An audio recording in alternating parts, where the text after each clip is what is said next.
마법 아카데미에서는 암살자를 좋아하는 사람이 아무도 없습니다. 특히 평민 출신이라면 말이죠. 그래서 반 크루거가 입학하자마자 한 선배 마법 검사가 그의 본때를 보여주기로 합니다. 반은 친구와 복도를 걸으며 제 갈 길을 가고 있었고 그녀에겐 신경조차 쓰지 않았습니다. 그러자 그녀가 그의 이목을 확실히 끌었죠. 순식간에 그녀는 그의 목에 검을 겨누고는 평민답게 예의를 갖춰 자신에게 고개를 숙이라고 요구합니다. 하지만 반은 눈 하나 깜짝하지 않습니다. 그는 침착하게 이곳에 모두는 학생이며 그렇기에 동등하다고 그녀에게 말합니다. 그러고는 맨손으로 그녀의 검을 붙잡고는 어찌나 꽉 쥐었던지 그녀는 검을 꼼짝도 할 수 없었습니다. 충격받은 그녀는 온 힘을 다해 검을 빼내려 안간힘을 씁니다. 하지만 반은 그냥 검을 두 동강 내버립니다. 파편이 복도에 흩어지고 그렇게 순식간에 분위기가 완전히 바뀝니다. 이제 그녀는 깨닫습니다. 자신이 제대로 잘못 건드렸다는 것을요. 상대를 잘못 골랐던 겁니다. 그렇다면 반 크루거는 누구이며 어째서 아카데미에 발을 들이는 순간부터 이렇게 강한 걸까요? 이 세계에서는 마법을 가진 강자들이 마법 없는 자들을 가루달아 조롱하며 착취합니다. 마법 왕국은 이를 질서라고 부르지만 그저 극심한 인종차별일 뿐입니다. 상황이 너무 심각해져서 이 왕자는 자신의 동생 하인츠를 죽이고 모든 마법 없는 인간을 쓸어버릴 음모를 꾸미기 시작합니다. 한 암살자가 나타납니다. 반은 아무런 힘이나 마법도 없는 사람입니다. 그는 존 윅의 치명적인 암살 기술의 고조, 사토루의 외모를 섞어놓은 듯한 인물이죠. 암살자는 그들의 최강 기사 중 한 명과 마주하고 코에 장타 한 방으로 즉시 쓰러뜨려 희생자의 뇌를 파괴해버립니다. 다른 마법사가 끼어들지만 그의 높은 계급에도 불구하고 암살자 앞에서는 무용지물이었습니다. 반은 그를 똑같이 쉽게 제압하고 턱을 부숴 주문조차 외울 수 없게 만듭니다. 왕자가 가루다를 가축처럼 다루겠다고 말하자 반은 그 꼬맹이와 언쟁하지 않고 냉혹하게 그를 살해합니다.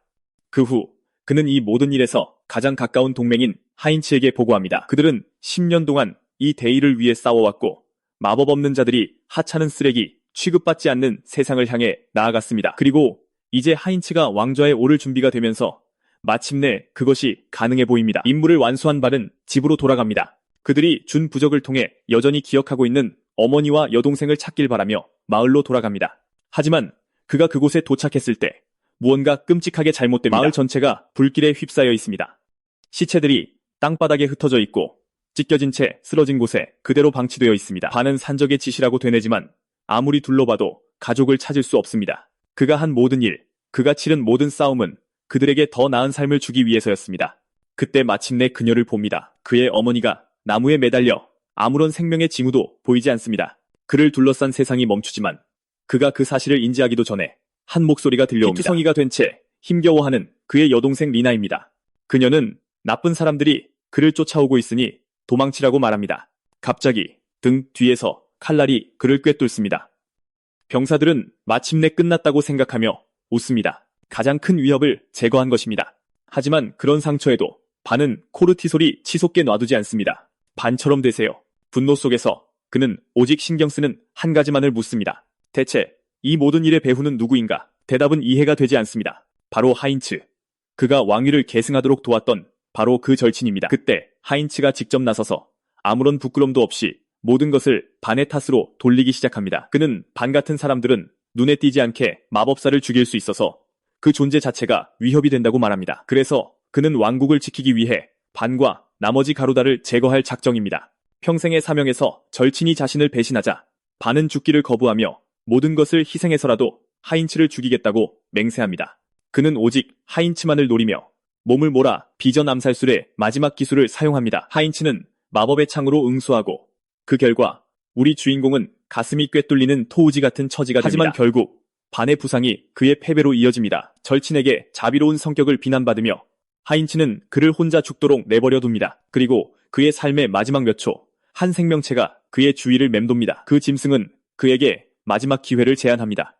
그래서 우리 주인공이 다시 눈을 떴을 때 그는 전쟁터에 있지 않습니다. 그는 집에 돌아와 있고 리나가 살아 웃으며 그의 앞에 서서 15살이 된 것을 축하해 주기까지 합니다. 바로 그때 그는 현실을 깨닫습니다. 암살자는 10년 전 과거로 회귀한 것입니다. 반은 그저 지독한 꿈이었다고 생각하지만 세상은 너무나 현실적이고 그는 자신이 통달했던 무술과 함께 과거를 선명하게 기억할 수 있습니다. 다른 곳에서는 한 젊은 마법사가 이단을 사냥하러 나서고 그녀를 동행하는 기사들은 가루다 구역의 사람들을 아무 생각 없이 가축이라 부르며 공공연히 조롱합니다. 한편 반은 자신의 두 번째 기회를 이해하려 했으며 다음에 무엇을 해야 할지 고민합니다. 15살이 되면 모든 가루다 소녀는 자신의 길을 선택해야 합니다. 그는 남아서 하찮은 일을 하거나 노동을 위해 마을을 떠나거나 혹은 마법 없는 사람들이 토우지처럼 압도적인 신체 능력을 가졌기에 용병이 될 수 있습니다. 용병은 정찰병으로서 돈을 잘 벌지만 그의 어머니는 그 길을 강력히 반대합니다. 이전 생에서 바로 그 선택이 그를 하인치와 만나게 했습니다. 반은 갑자기 중요한 것을 기억해내고 가족에게 잠시 마을을 떠나달라고 급히 간청합니다. 그는 이단으로 낙인 찍힌 극단주의 단체 정화단을 찾아 달려갑니다. 그들의 핵심 신념 중 하나는 가루다가 악마의 자식들이며 반드시 쓸어버려야 한다는 것입니다. 그리고 바로 오늘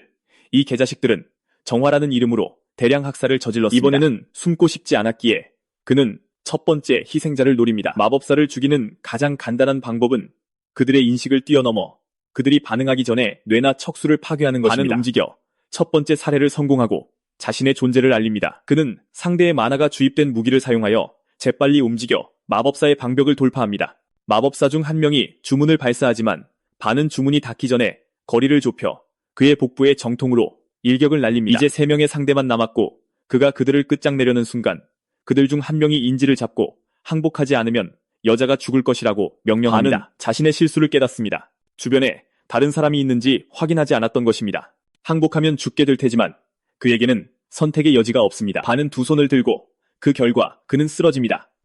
무리 전체가 한꺼번에 그에게 달려들어 무자비하게 땅바닥에 짓밟습니다. 그들 중 한 명은 그 소년이 죽음 그 자체이며 그를 살려두면 재앙만 불러올 것이라 확신하며 즉시 죽여야 한다고 주장합니다. 그들이 행동에 옮기기 전에 한 소녀가 그를 구하러 옵니다. 그 마법사는 얼음 주문을 발동해 광신도들을 그 자리에 얼려버리고 망설임 없이 체포를 선언합니다. 반은 당황합니다.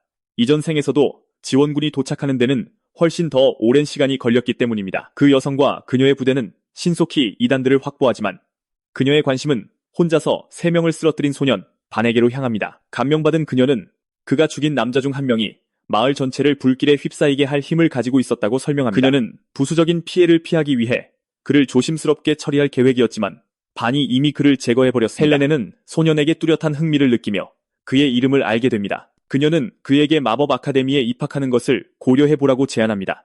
많은 영웅과 저명한 마법사들이 이 아카데미 출신이지만 반은 그녀가 왜 자신을 선택하는지 이해할 수 없습니다. 그들은 조용하고 외진 곳에 도착하고 그곳에서 마법사는 갑자기 그를 죽이겠다고 위협합니다. 경고도 없이 그녀는 주문을 발동하여 반에게 똑바로 얼음 화살을 쏩니다. 놀랍게도 그는 이미 사라졌고 어떤 기술도 사용하지 않았습니다. 순식간에 그는 그녀의 등 뒤 완벽하게 사각지대에 나타나 공격할 준비를 합니다. 치명타를 날리기 직전 반은 멈추고 그녀에게 사리가 없었다며 서툰 연기를 지적합니다. 마법사는 그 소년이 이미 노련한 전사처럼 행동하는 것을 알아보고 감탄합니다. 그녀는 그가 순전히 기술만으로 마법사들에게 맞서는 것을 보고 놀랍니다. 헬레네는 반이 아카데미에 입학하면 가루다의 운명이 완전히 바뀔 수 있다는 생각을 꺼내며 뛰어난 학생들의 업적에 보상하는 기사서임 제도를 암시합니다. 그 제도를 통하면 평민도 출세하여 귀족 가문을 세울 수 있으며 이는 반 혼자만으로 이 지역 전체의 지위가 상승할 수 있음을 의미합니다. 호기심이 생긴 소녀는 그녀에게 3가지 질문을 합니다.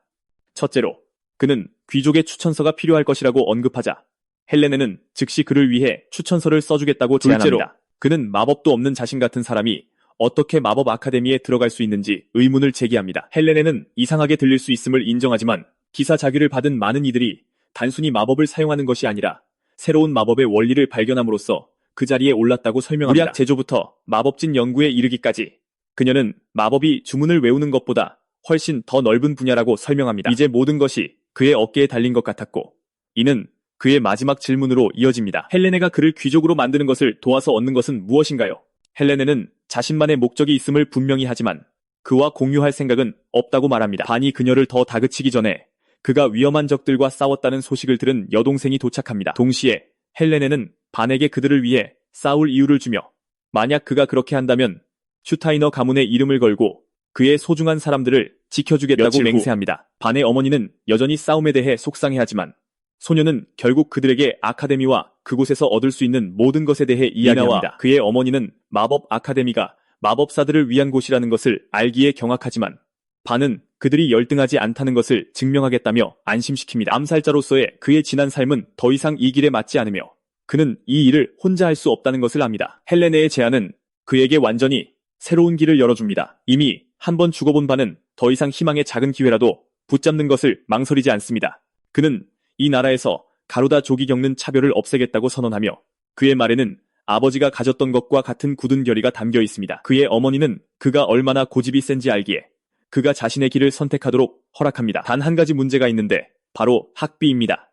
특히 이 빌어먹을 경제 상황에서는요. 불가능해 보일 때 헬레네가 나서서 임무에서의 역할에 대한 현상금으로 그에게 보상하며 그의 문제를 떠나게 해줍니다. 어머니는 그에게 세상의 잔혹함에 물들어 비뚤어지지 말라고 말합니다. 반은 가족에게 작별 인사를 하고 그들의 희망을 안고 떠납니다. 다음 순간 그는 웅장한 아카데미 앞에 서 있고 여기서부터 진짜 이야기가 시작됩니다. 소녀는 아카데미의 웅장함에 압도되어 깜짝 놀랍니다. 주변 사람들은 활기차게 바쁘게 움직이고 있습니다. 한 지원자가 자신을 호헨베르크 가문의 알렉시스 폰 호헨베르크라고 소개합니다. 경비병은 즉시 귀족의 아들 앞에서 고개를 숙입니다. 또 다른 저명한 귀족인 크라우젠부르크 공작 부인의 추천을 받은 소녀도 있습니다.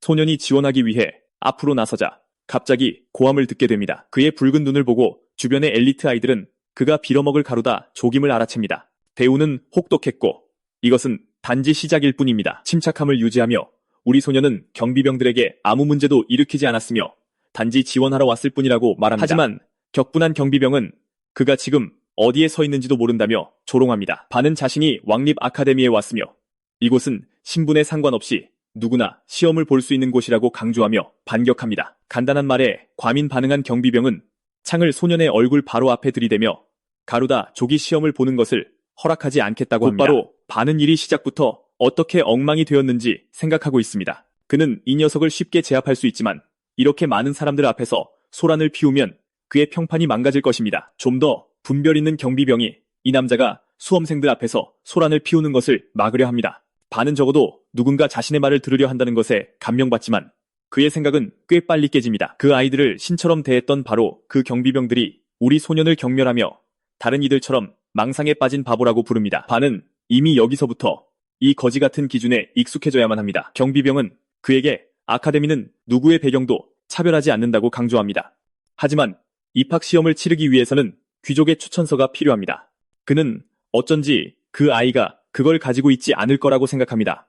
하지만 반은 가지고 있다고 그를 안심시키며 정식 귀족의 인장이 찍힌 편지를 꺼내 남자를 놀라게 합니다. 슈타이너 가문의 문장을 발견하는 순간 그는 아이에게 소리치며 위조로 입학하려는 건방진 놈이라고 부릅니다. 경비병은 제정신인 귀족이라면 마법 없는 멍청이를 추천할 리가 없다고 생각하며 반을 사형죄로 고발하기 위해 편지를 빼앗습니다. 우리 소녀는 이를 참지 않고 그를 바로 뒤로 끌어당겨 쿵소리와 함께 땅에 내동댕이 칩니다. 다른 남자는 혼란스러워하고 나머지 지원자들은 충격 속에서 지켜봅니다. 두 경비병 모두 마법 없는 소년이 어른을 그렇게 넘어뜨렸다는 것을 믿을 수 없습니다. 그들은 심지어 그것을 요행이라고 부릅니다. 갑자기 시험관 중 한 명이 문제를 확인하러 오고 두 경비병은 소란을 일으킨 것에 대해 사과합니다. 그들은 머뭇거리며 가루다 조기 아카데미에 지원하려 한다고 밝히자 시험관은 아이를 힐끗 쳐다보며 누구인지 묻습니다. 반은 자신을 헬레네 슈타이너가 직접 추천한 지원자라고 소개하는데 대부분의 사람들이 알아보는 이름입니다. 시험관은 직접 편지를 검사하고 인장과 서명 모두 슈타이너 가문의 것임을 확인합니다. 그의 태도가 바뀌고 그는 소년 앞에서 고개를 숙이며 안으로 들어가라고 안내합니다. 문제는 슈타이너 가문이 장난이 아니라는 것이고 갑자기 모두가 반의 정체에 관심을 가지며 도대체 어떻게 추천서를 받았는지 우리 소녀는 품습니다. 그 관심이 불편하고 헬레네가 대단한 가문 출신임에 틀림없다고 추론합니다. 안으로 들어가며 소녀는 주위를 둘러보고 이 사람들이 하나같이 엘리트임을 알아챕니다. 그는 나중에 용맹한 검사가 되는 디트리히를 흘끗 봅니다. 그 외에도 화염의 대마도사가 되는 쉐일과 나중에 힘의 소녀가 되는 금발의 소녀 루나리스도 있습니다. 그의 이전 생에 이 중요한 인물들은 모두 아카데미를 졸업한 것 같았습니다. 지금 돌이켜보면 반은 그저 냉혈한 암살자였을 뿐 전장에서 왕국을 위해 싸운 영웅들의 빛을 함께할 수 없었습니다. 하지만 왕좌를 두고 권력 다툼이 벌어지는 순간 그들 각자는 부패한 왕자들을 위해 일하게 되었습니다. 결국 이 남자는 그들 모두를 죽여야만 했습니다. 오라 파밍을 최대로 한 셈입니다. 이 형씨는 기본적으로 자기가 죽인 희생자들을 보고 있는 셈이죠. 그래도 이제 아카데미에 왔으니 그는 빛 아래에서 그들과 경쟁해야 합니다. 비록 힘들겠지만 반은 열심히 분투하여 왕국을 영원히 바꿔놓을 작정입니다. 그가 여기서 장대한 주인공 독백을 하는 동안 한 녀석이 그를 부르며 얌전히 서 있는다고 깔봅니다. 혼란스러운 반은 자신이 원하는 곳 어디에든 설 수 있다고 표현합니다. 그리고 웃기게도 이 녀석은 우리 소년이 무례하다고 생각합니다. 그는 자신이 어느 가문 소속인지에 대해 5페이지짜리 에세이를 읊지만 반은 이전 생에서 이런 일에 너무 익숙해져서 고개를 숙이는 것이 쉬운 일일지도 모른다고 생각합니다. 그는 세상이 자신의 사고방식을 오염시키게 두지 말라는 어머니의 다정한 말을 기억합니다. 이전 생에서도 하인츠는 그에게 똑같은 말을 했습니다. 당신을 미워하는 사람들에게 고개를 숙이는 것으로는 결코 평등을 얻을 수 없다고요. 그 사람은 친구에게 위험을 지키라고 촉구했지만 지금 그에게 짓거리는 아이는 반에게 손을 대는 충동적인 꼬맹이입니다. 더 이상 좋은 사람은 없습니다. 반은 그에게 이 대결을 시작한 것은 너라고 말합니다. 그리고 어린 녀석이 그 의미를 이해하기도 전에 그는 그의 양팔을 잡아 아이를 무릎 꿇립니다. 이것은 스필베그라고 불리며 상대의 힘에 저항하면서 자신의 힘을 조화시켜 상대방의 움직임을 조종하는 능력입니다. 사실 그것은 그가 경비병에게도 사용했던 것과 같은 기술입니다. 이제 귀족이 착한 아이처럼 무릎을 꿇고 있자 반은 그에게 손을 내밀어 더욱 굴욕을 줍니다. 분명히 아이는 너무 고집이 세서 그 자리에서 바로 공격 마법을 시전하지만 한 사람의 목소리가 싸움을 멈춥니다. 하인츠 왕자의 등장에 모두가 얼어붙습니다. 그는 가루다 조기 왕국의 동맹임을 강조합니다. 아이는 왕자에게 사과하고 하인츠는 매우 겸손하게 자신도 다른 사람들과 같은 수험생일 뿐이라며 평범하게 대해달라고 요청합니다. 반에게도 같은 초대를 건네지만 우리 소녀는 이 녀석 역시 미래에 아카데미 졸업생이 된다는 사실을 처리하느라 너무 바쁩니다. 그 왕자의 등장은 학생들을 놀라게 합니다. 그들은 그가 다른 사람들과 똑같이 시험을 볼 것이라고 예상하지 못했고 그들을 더 성가시게 하는 것은 그가 가루다 족에게 친절하게 대해 그의 지위를 더욱 높이고 있다는 점입니다. 우리 소녀는 하인츠가 오래전 아카데미에서 공부했다고 언급했던 이전 대화들을 기억하고 있습니다. 그 대화가 이제 사실로 와닿습니다. 현재의 왕자는 자신이 소년을 위협했을지도 모른다고 생각하며 이 시험의 입학 기준이 어렵기로 유명하기 때문에 자신도 긴장된다고 손을 내밀며 하인츠는 위축될 필요가 없다고 그를 안심시킵니다. 그들은 모두 최선을 다하면 됩니다. 반은 회의적인 시선으로 그의 미소를 지켜봅니다. 그는 왕자가 그 카리스마 있는 미소로 모두를 유혹한다는 것을 알지만 이제 그는 이 녀석의 진짜 본성, 즉 그 따뜻한 미소 뒤에 무언가를 꾸미고 있다는 것을 여기서 압니다. 왕자를 죽일 생각까지 하지만 그 과정에서 그의 미래가 위태로워질 것입니다. 자신의 가족을 죽인 괴물에 대한 가혹한 감정에도 불구하고 반은 감정을 억누르기로 선택합니다. 그의 혐오스러운 표정을 본 하인츠는 혼란스러워하며 무엇이 잘못되었는지 궁금해합니다. 하지만 우리 주인공은 그 남자와 시간을 낭비하지 않고 친구를 사귈 관심이 없다며 자리를 뜹니다. 그는 쓸쓸한 표정의 왕자를 남겨둔 채 쓰디쓴 고독을 받아들이게 합니다. 심지어 엘리트 지원자들도 당황하며 마법 없는 사람들은 짐승이라는 생각을 굳힙니다. 한 남자가 크게 소리칩니다. 조용히 하라고. 수험생들의 등록 절차가 끝났음을 알리러 온 시험관입니다. 다음으로 그들은 그림자의 숲이라 불리는 시험장으로 안내될 것입니다. 그 이름은 반에게 흥미롭게 들리고 다음 장면에서 우리는 모든 시험관들이 그 장소 근처에 서 있는 것을 봅니다. 감독관이 그들에게 연설하며 올해 시험의 시험장으로도 사용될 숲에 온 것을 환영합니다. 이미 알고 있듯이 아카데미는 왕국의 미래를 이끌 엘리트 학생들을 양성하는 것으로 유명하며 이는 재능 없는 초보자를 원하지 않는다는 의미입니다. 첫 번째 시험은 지원자의 기본적인 마법 숙련도를 기준으로 실시될 것입니다. 또한 그림자의 숲은 만화가 넘치는 땅으로 알려져 있으며 더 깊은 곳에는 꽃이 핍니다. 수험생들의 과제는 이 꽃 10개를 모으는 것입니다. 그들의 목표를 방해하는 것은 숲에 사는 배고픈 마물들인데 그들 또한 만화를 가지고 있어 쉽지 않을 것입니다. 우리 주인공은 시험이 어려울 것이라고 예상했지만 처음부터 마수와 싸우게 될 줄은 몰랐습니다. 또 다른 규칙은 어떤 종류의 방해도 금지되지만 이번 시험에서는 팀플레이나 파티가 허용된다는 것입니다. 동시에 합격하려면 각 개인이 꽃 10송이씩을 모아야 합니다. 감독관에 따르면 큰 그룹을 형성하는 것은 오히려 불리할 수 있다고 합니다. 목표 달성 시간 제한은 해질녘까지입니다. 마지막으로 시험관이 나서서 각 지원자에게 배지가 주어지며 그것을 부수면 시험관에게 구조 신호를 보내게 된다고 설명합니다. 하지만 배지를 터뜨리면 즉시 실격 처리됩니다. 시험은 즉시 시작됩니다. 그들은 숲으로 들어가 즉시 과제를 완료하라는 지시를 받습니다. 일부 엘리트들은 과시적으로 관계를 형성하고 다른 이들은 오랜 친구들과 재회하는 동안 우리 주인공은 팀을 이룰 사람 없이 홀로 남겨집니다. 하지만 그게 좋은 일입니다. 반은 애초에 혼자 있고 싶었습니다. 그는 배지를 받으러 나서지만 감독관은 그를 강렬하게 쳐다봅니다. 그는 소년에게 배지를 건네주고 반이 숲으로 들어가도록 합니다. 그를 뒤따르는 아이도 있습니다. 어쨌든 반은 겁쟁이가 아니며 처음부터 모든 시비를 받아들일 생각으로 중간 크기의 마력을 가진 마수와 마주합니다. 간단히 말해 만화를 가진 동물들은 마수라고 불립니다. 그들의 신체 능력은 인간보다 훨씬 강력하며 그들을 상대하는 것은 종종 인간보다 더 까다롭습니다. 그 생물이 우리 주인공에게 돌진하자 그는 암살자가 된 이후로 주된 표적이 인간이었음을 기억해냅니다. 즉, 아주 오랫동안 마수를 상대해본 적이 없다는 지금 뜻입니다. 그에게 달려드는 생물에 대해 이런 말을 해야 한다는 게 믿기지 않지만 그 암살자는 마치 전사처럼 그를 정면으로 때려 눕힙니다. 그가 편리하게도 알고 있는 마수 살법 덕분입니다. 즉석에서 기술을 발명하는 세쿠나, 하인 시대의 밈을 떠올리게 하네요. 어쨌든 이 기술은 한 사람의 추진력을 단일 강제 타격에 집중시킵니다. 그저 그것으로부터 생성된 순수한 충격만으로도 어떤 생물의 몸이든 꿰뚫습니다. 보통은 맞추기 어렵지만 충동적으로 행동하는 마수에게는 한 방에 처리할 수 있는 가장 안전한 기술입니다. 마수는 소년 앞에서 쓰러져 죽고 반은 암살자였을 때조차 마수와 맞서 싸우고 그런 식으로 쓰러뜨리는 법을 배워야 했던 것을 기억합니다. 그는 자신의 스토커가 지켜보고 있다는 것도 알지만 신경 쓰지 않는 척하며 그냥 지나갑니다. 사실은 그런 녀석이 존재한다는 것을 믿을 수 없는 두 명의 불량배로 밝혀집니다. 그가 순수한 힘으로 그 생물을 쓰러뜨렸다는 것을 믿지 않고 그들은 그가 독을 사용했을 것이라고 추측합니다.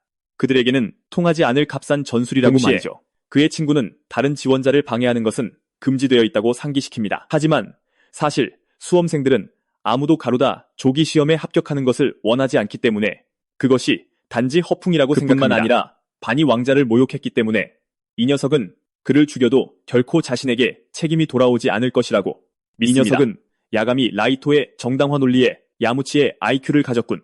그런데 다음 장면에서 우리는 감독관이 거대한 감방으로 안내되는 것을 봅니다. 남자는 열쇠를 요구하고 경비병들은 그가 하려는 일이 정말 괜찮은지 묻습니다. 그 마수는 마법으로 제어된다고 안심시키며 그 쓰레기는 입학시험에 몰래 들어온 소년을 갈기갈기 찢어버리도록 목표를 설정할 작정입니다. 그들은 모두 가루다 족 아이를 죽이고 싶어합니다. 결국 추천서를 가진 지원자를 거절하는 것은 그들에게 불가능합니다. 하지만 가루다 족이 시험을 통과하면 그들의 아카데미 명예는 땅에 떨어질 것입니다. 가루다 족은 언제나 엿같은 운명을 맞이할 것이라고 정당화하며 그 남자는 자신의 행동을 강행할 생각입니다. 경비병은 그 마수 때문에 다른 지원자들도 위험에 처할 수 있다고 주장합니다.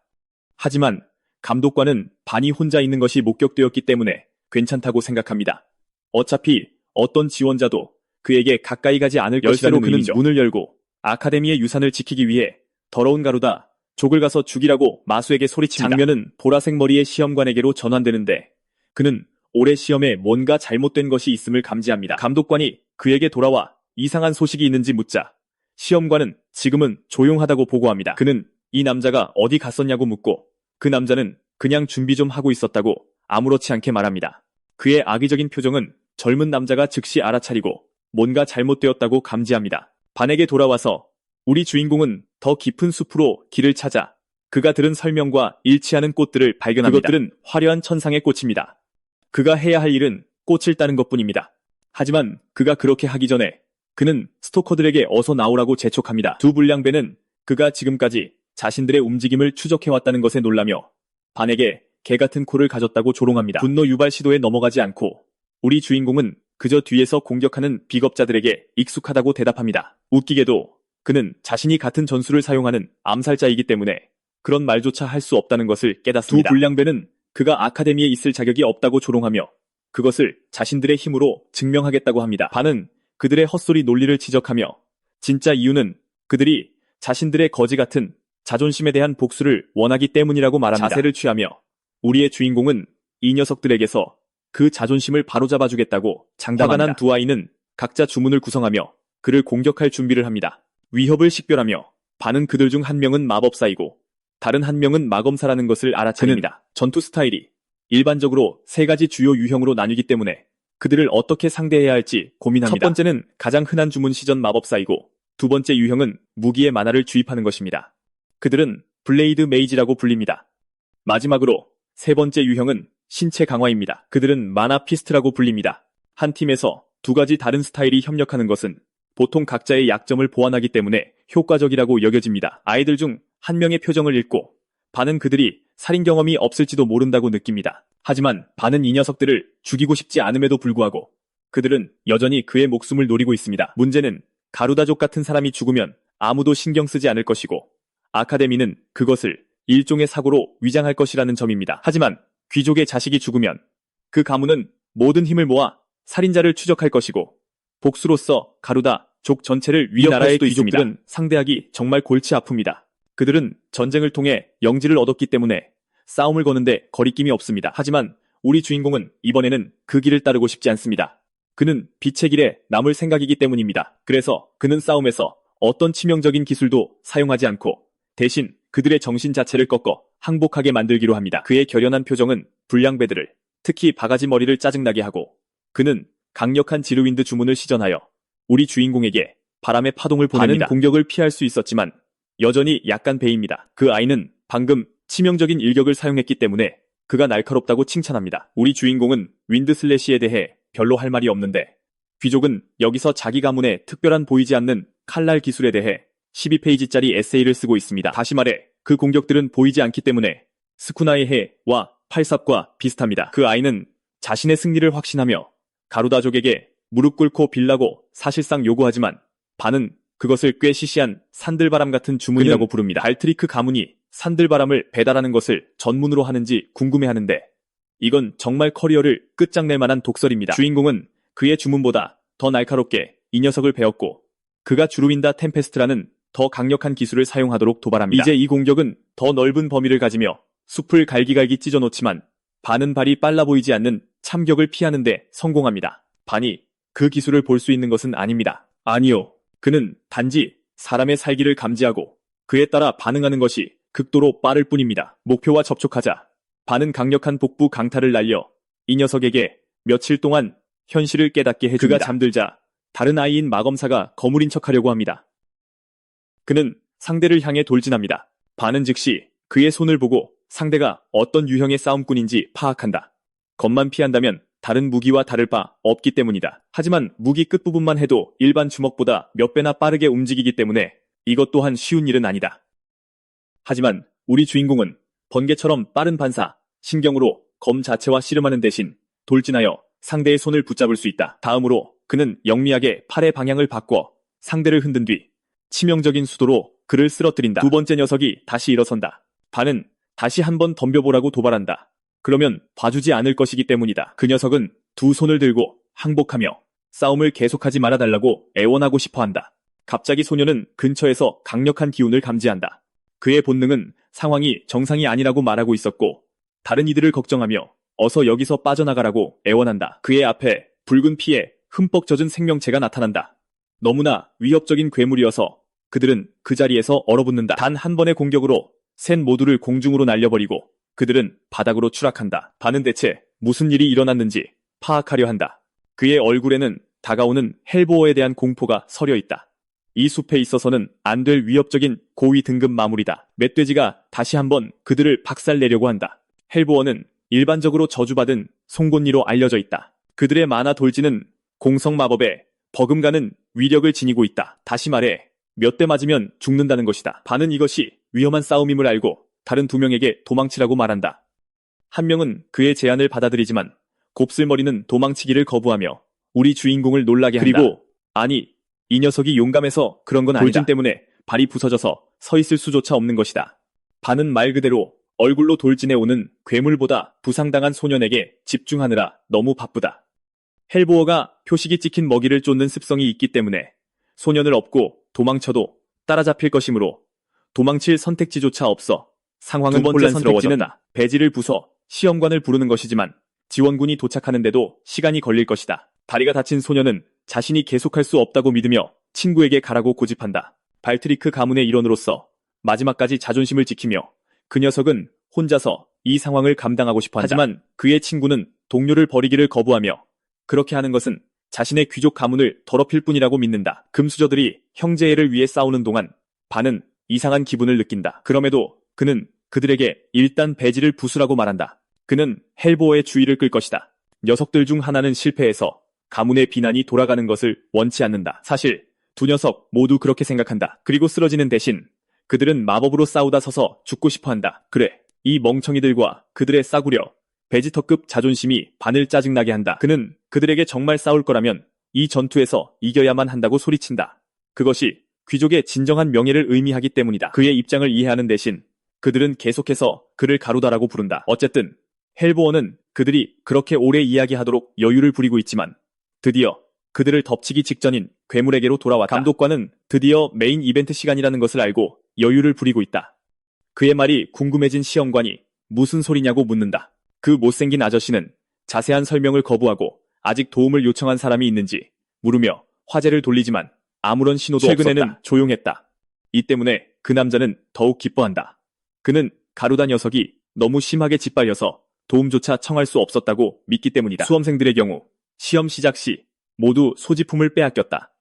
이 남자가 한 일은 그저 가서 반의 배낭을 가져와 헬보어 앞에 보여줌으로써 마수가 그 냄새를 표적으로 삼게 하는 것이었다. 그렇게 쉽게 시작했으니 그는 그 녀석에게는 게임이 끝났다고 생각하며 소년의 죽음을 확인하는 보고서만 남았다고 여긴다. 이 자식은 자기가 아야노코지라도 되는 양 조종하고 있다고 생각하며 조용히 킥킥거리는 동안 시험관은 이 녀석이 대체 뭔 헛소리를 하는지 헬보어와의 싸움으로 돌아가서 압도적인 고위 등급 마수는 어째서인지 아직 목표물에서 멀리 떨어져 있다. 3명의 전사 모두 그것을 막을 준비가 되어 있다. 반이 접근법을 전략적으로 짜고 그가 선제 공격을 이끌어 다른 이들이 기회를 활용할 수 있도록 할 것이다. 하지만 자존심 강한 금수저들은 그의 명령을 듣고 싶어 하지 않는다.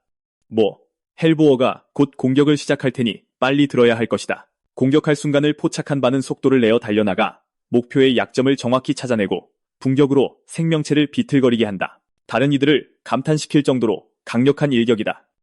응보는 적의 후속 공격을 만들어내는 지점을 찾아내는 기술이다.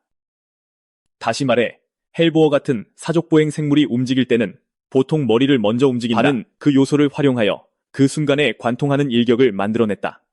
동시에 그의 공격은 성공적이지 못했고 마수를 죽이기에는 충분하지 않았다. 같은 무술 실력을 가지고 있지만 10년간 쌓아온 신체와 지구력은 더 이상 예전 같지 않아서 고위 등급 마물을 한 방에 쓰러뜨리기 더 어려워졌다는 의미다. 그는 동료들에게 동시에 공격하라고 말하고 바람 귀족은 더 많은 커터 공격을 퍼붓는다. 마검을 사용하는 다른 녀석도 마찬가지로 생물의 가죽을 베려고 한다. 하지만 그의 검은 뚫지도 못한다. 마치 바위벽을 치는 것과 같다. 그들의 모든 공격은 소용없었고 마수를 격분시키는 결과만 나왔다. 다음에 일어날 일을 감지한 바는 모두에게 엎드리라고 명령한다. 이 뚱뚱한 고깃덩어리가 전속력으로 돌진해 경로에 있는 모든 것을 밀어버릴 것이기 때문이다. 다행히 우리 주인공은 공격에서 살아남았다. 귀족 꼬맹이들조차도 직접 맞은 사람은 아무도 없었다. 반은 그들이 살아있는 것을 보고 기뻐하지만 귀족 중 한 명은 자신이 바람 마법을 사용해 헬보어의 방향을 틀었다고 말한다. 그것이 그들이 치명타를 피한 유일한 이유이다. 불행히도 마검사는 완전히 쓸모없었지만 반은 그들이 포기하는 것을 원치 않고 한 번 더 시도해야 한다고 믿는다. 처음에는 죽고 싶어 안달난 것처럼 보이지만 우리 주인공은 다음 공격에 이 뚱뚱한 멧돼지를 지옥으로 보내버릴 것이라고 그들을 안심시킨다. 발트리크 귀족은 그가 미쳤다고 생각한다. 애초에 그들은 마물의 마력 방어를 뚫지도 못했기 때문이다. 반은 그에게 실행 가능한 조언을 주며 같은 기술의 치명적인 위력을 높이기 위해 돌을 사용하라고 지시한다. 배기는 항상 통하지 않겠지만 한 점에 집중하는 찌르기는 통할지도 모른다. 그의 조언을 따르며 그는 반에게 무슨 생각을 하고 있는지 묻는다.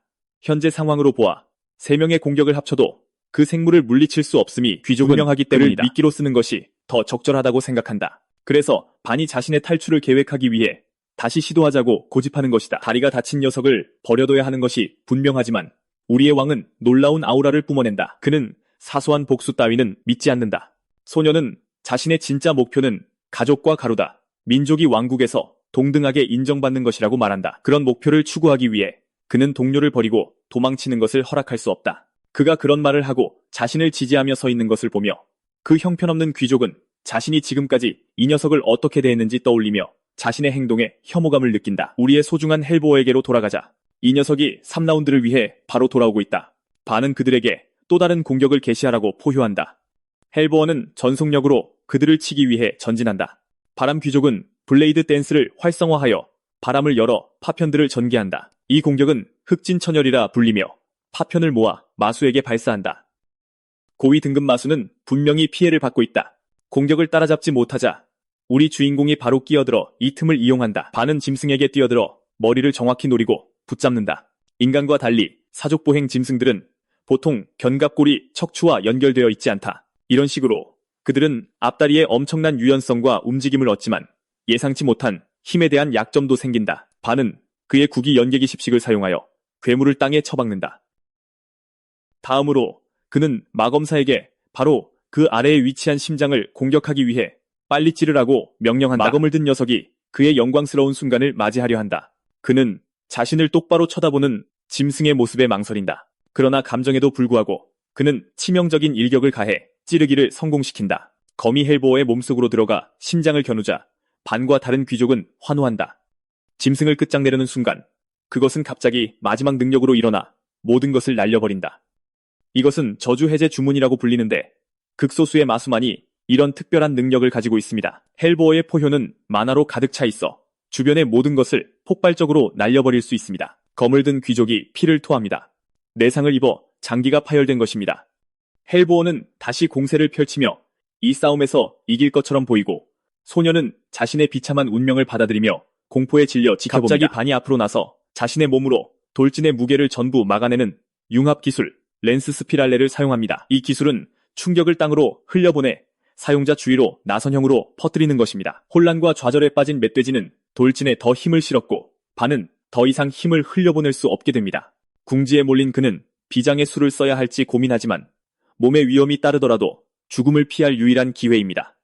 하지만 먼저 그는 다른 아이에게 도망치라고 말하고 그 아이도 재빨리 전투 현장에서 달아납니다. 이제 둘만 남게 되자 반은 힘을 막기 위해 최선을 다하지만 헬보어는 그를 가장 가까운 나무로 날려 박아버립니다. 다리가 불편한 아이가 도와주려 다가가지만 우리 주인공은 물러서라고 명령합니다. 헬보어 또한 쓰러진 반을 죽이기 위해 돌진합니다. 전반적으로 긴장되는 순간이고 모든 것이 정말 끝나는 것처럼 보입니다. 갑자기 전직 암살자가 특정한 전투 함성을 외치며 자신의 모든 한계를 해방합니다. 갑자기 마수가 원거리 투사체에 맞아 옆으로 나가 떨어집니다.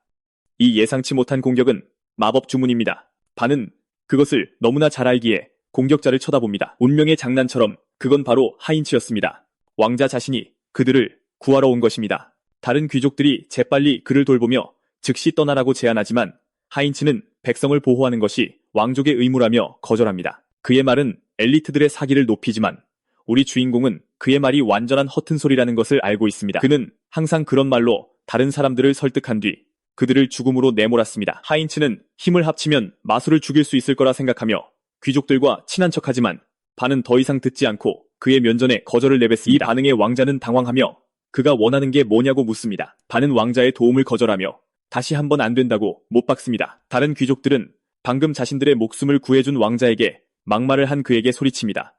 하지만 반은 다른 의견을 내놓으며 방해만 없었다면 자신이 마술을 끝냈을 것이라고 주장합니다. 그의 말은 그들에게 오만하고 도발적으로 들립니다. 마치 게임에서 진 게이머가 허세를 부리는 것과 같습니다. 하인츠는 반이 홀로 헬보어와 맞서는 것을 지켜봅니다. 이 멋진 녀석은 심지어 왕자에게 뒤로 물러나 자기가 모든 걸 처리할 테니 지켜보라고 명령합니다. 헬보어가 다시 전속력으로 돌진합니다. 랄프는 유효타를 한 번 더 날리길 바라지만 반은 무모하게 돌진하면 자멸할 뿐이라며 그에게 빠져있으라고 말합니다. 발트라이히 가문의 아이조차 한 대 더 맞을 수 없습니다. 모두 마지막 목숨을 붙들고 있는 셈입니다. 반은 그들에게 준비하고 신호를 기다리라고 명령하고 호기심 어린 눈으로 지켜보던 하인츠는 약간 짜증이 납니다. 지금 마술을 끝내야 한다는 반의 신호와 함께 시작입니다. 그가 가장 먼저 돌진하여 마수와 정면으로 맞섭니다. 아까는 냉정함을 잃었지만 이번에는 비장의 기술을 쓰지 않고 전략적으로 싸움을 이끌어갈 것처럼 헬보어가 그에게 달려들지만 우리 주인공은 추진력을 실은 올려치기로 반격합니다. 이미 3번의 돌진을 실패한 마수는 실제로 그들을 유능한 상대로 진지하게 대하기 시작했습니다. 그래서 헬보어는 매 공격마다 더욱 신중하게 공격하기 시작했습니다. 그것이 페인트 공격임을 알고 반은 움직이기 시작합니다. 마수가 더 이상 무리하지 않기에 안전하게 공격을 막을 수 있다는 사실에 기뻐합니다. 헬보어는 포효하며 엄니로 그를 들이받으려 하지만 반은 몸을 섬세하게 조종하여 모든 공격을 다른 피합니다. 귀족들과 하인츠는 그가 마법도 쓰지 않고 저런 속도를 내는 것에 충격받고 그 사이 헬보어는 승리하기 위해 신중하게 무게중심을 옮기는 반에게 또 다른 강타를 맞습니다. 하인츠가 고위급 마법사들에게서나 본 완벽한 기술이었습니다. 싸움은 계속되고 반은 헬보어의 몸을 가지고 놀며 머리를 노려 최대한 자주 공격합니다. 그럼에도 불구하고 특히 반은 타격을 강화할 마법 강화가 없기에 그의 공격은 마수를 완전히 쓰러뜨리기엔 역부족입니다. 이 마수에게 그의 주먹은 그저 툭툭 치는 것에 불과했고, 그래서 헬보어는 자신감을 얻고 있습니다. 하인츠는 이것이 나쁜 일이라고 생각하지만 우리 주인공은 사실 이런 상황을 원하고 있었습니다. 그는 마수를 좌절시켜 실수를 유도하려 하고 있습니다. 특수 포효 능력을 발동하자 반은 마침내 똑같은 포효 파괴 공격이 터지려는 것을 볼 수 있습니다. 바로 이때 그는 바람술사에게 주문을 풀라고 지시하고, 귀족은 다시 한번 하늘찢기를 발동하여 모든 바람을 마수의 입속으로 쏟아붓습니다. 이로 인해 마수의 기도가 막히고 자신의 공격이 입안에서 폭발합니다. 땅에서 정신을 못 차리는 틈을 타 반은 마수 바로 앞으로 내려가 기회를 잡습니다. 다음으로 그는 양손을 가까이 모아 자신만의 충격파를 만드는 비기 도플갱어를 발동시킵니다. 그 일격은 양쪽에서 충격파를 방출하여 마수의 두개골을 안에서부터 부수려 합니다. 이번에는 공격이 완벽하게 적중했고 마수는 마침내 쓰러집니다. 이제 마법 장벽이 사라지자 반은 즉시 귀족 아이에게 소리치며 지금이 스포트라이트를 받을 절호의 기회라고 귀족 말합니다. 아이는 망설임 없이 반응하여 그대로 따라 멧돼지의 머리를 찢어 완전히 끝장냅니다. 바람 마법 소녀는 어떻게 헬스보어를 물리쳤는지 믿을 수 없다며 정말 말도 안 된다고 말합니다. 한편 반은 천천히 일어서서 귀족 아이에게 다가가 손을 내밉니다. 그는 괜찮은지, 아직 설 수 있는지 묻습니다. 그 순간만큼은 귀족 아이는 평소의 차별적인 태도를 버리고 우리 주인공의 손을 잡아 몸을 일으킵니다. 그가 음파 때문에 온몸이 부서질 것 같다고 불평하자 반은 그 공격에 마법이 주입되어 균형을 심하게 잃게 한 것이라고 차분하게 설명합니다. 그러고 나서 전직 암살자는 다음번에는 귀를 막으라고 조언하며 그렇게 하면 충격을 상당히 줄일 수 있을 거라고 말합니다. 귀족 아이는 옅은 미소를 지으며 명심하겠다고 말하지만 다시는 헬스보어를 마주치고 싶지 않다고 인정합니다. 마수를 처리한 후 반은 시험에 통과하기 위해 모아야 했던 꽃으로 관심을 돌립니다. 하지만 하늘의 눈물꽃은 단 2송이만 남아있었습니다. 그 순간 우리 주인공은 너무 많은 사람이 협력하면 일이 복잡해질 거라던 시험관의 말을 떠올립니다. 더 찾을 시간이 없다는 것을 알기에 그는 뭘 해야 할지 고민하기 시작하면서 불안감이 엄습합니다. 그가 계획을 세우기도 전에 바람 마법 소년이 재빨리 앞으로 나서 망설임 없이 2송이의 꽃을 모두 집습니다. 하인츠 왕자에게 다가가 공손하게 한 송이를 바치고 왕자는 차분한 표정으로 그것을 받으며 감사를 표합니다. 이 광경을 보며 우리 주인공은 그저 구경꾼으로 서 있던 사람에게 꽃을 건네준 귀족 아이를 비웃지 않을 수 없었습니다.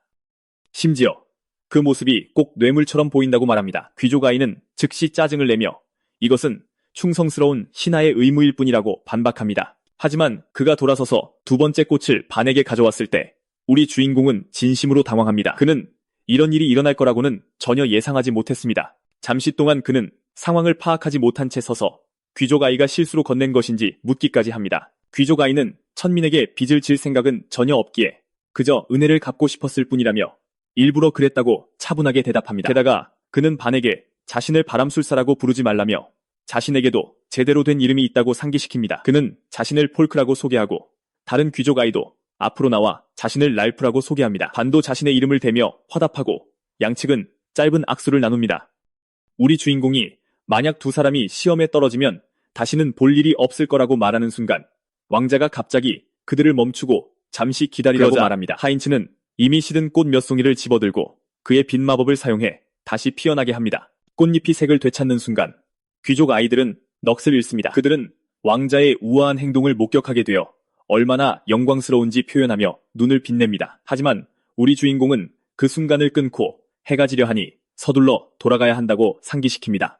폴크는 즉시 쏘아붙이며 특히 왕자님이 바로 옆에 계신데 이래라 저래라 명령하지 말라고 그들이 말합니다. 막 떠나려 할 때 하인츠 왕자가 갑자기 이전에 알아차린 것을 언급합니다. 그는 반이 길을 따라 흙으로 자신의 발자국을 조심스럽게 덮고 있었다는 점을 지적합니다. 그가 알기로 그렇게 자신의 흔적을 지우는 능력은 암살자들이 흔히 사용하는 기술입니다. 그는 이어서 싸움 중에 목격한 무술 실력과 반의 미묘한 습관들이 그가 평범한 사람이 아니라 전문 암살자로 훈련받은 사람임을 강력하게 시사한다고 설명합니다. 이 말을 듣고 우리 주인공은 내면에서 약간의 긴장감이 고조되는 것을 느낍니다. 그는 자신이 너무 멀리 나가서 필요 이상으로 많은 것을 드러낸 건 아닌지 의심하기 시작합니다. 보니 하인츠 왕자 자신도 사방이 적으로 둘러싸여 있어 상당한 걱정을 안고 있었습니다. 그의 아버지인 왕은 통치를 강화하기 위해 정복지에서 온 수많은 공주들과 결혼하여 복잡한 왕실 정치의 그물을 만들었습니다. 하인츠의 어머니인 5번째 왕비는 원래 왕국 내 귀족 출신으로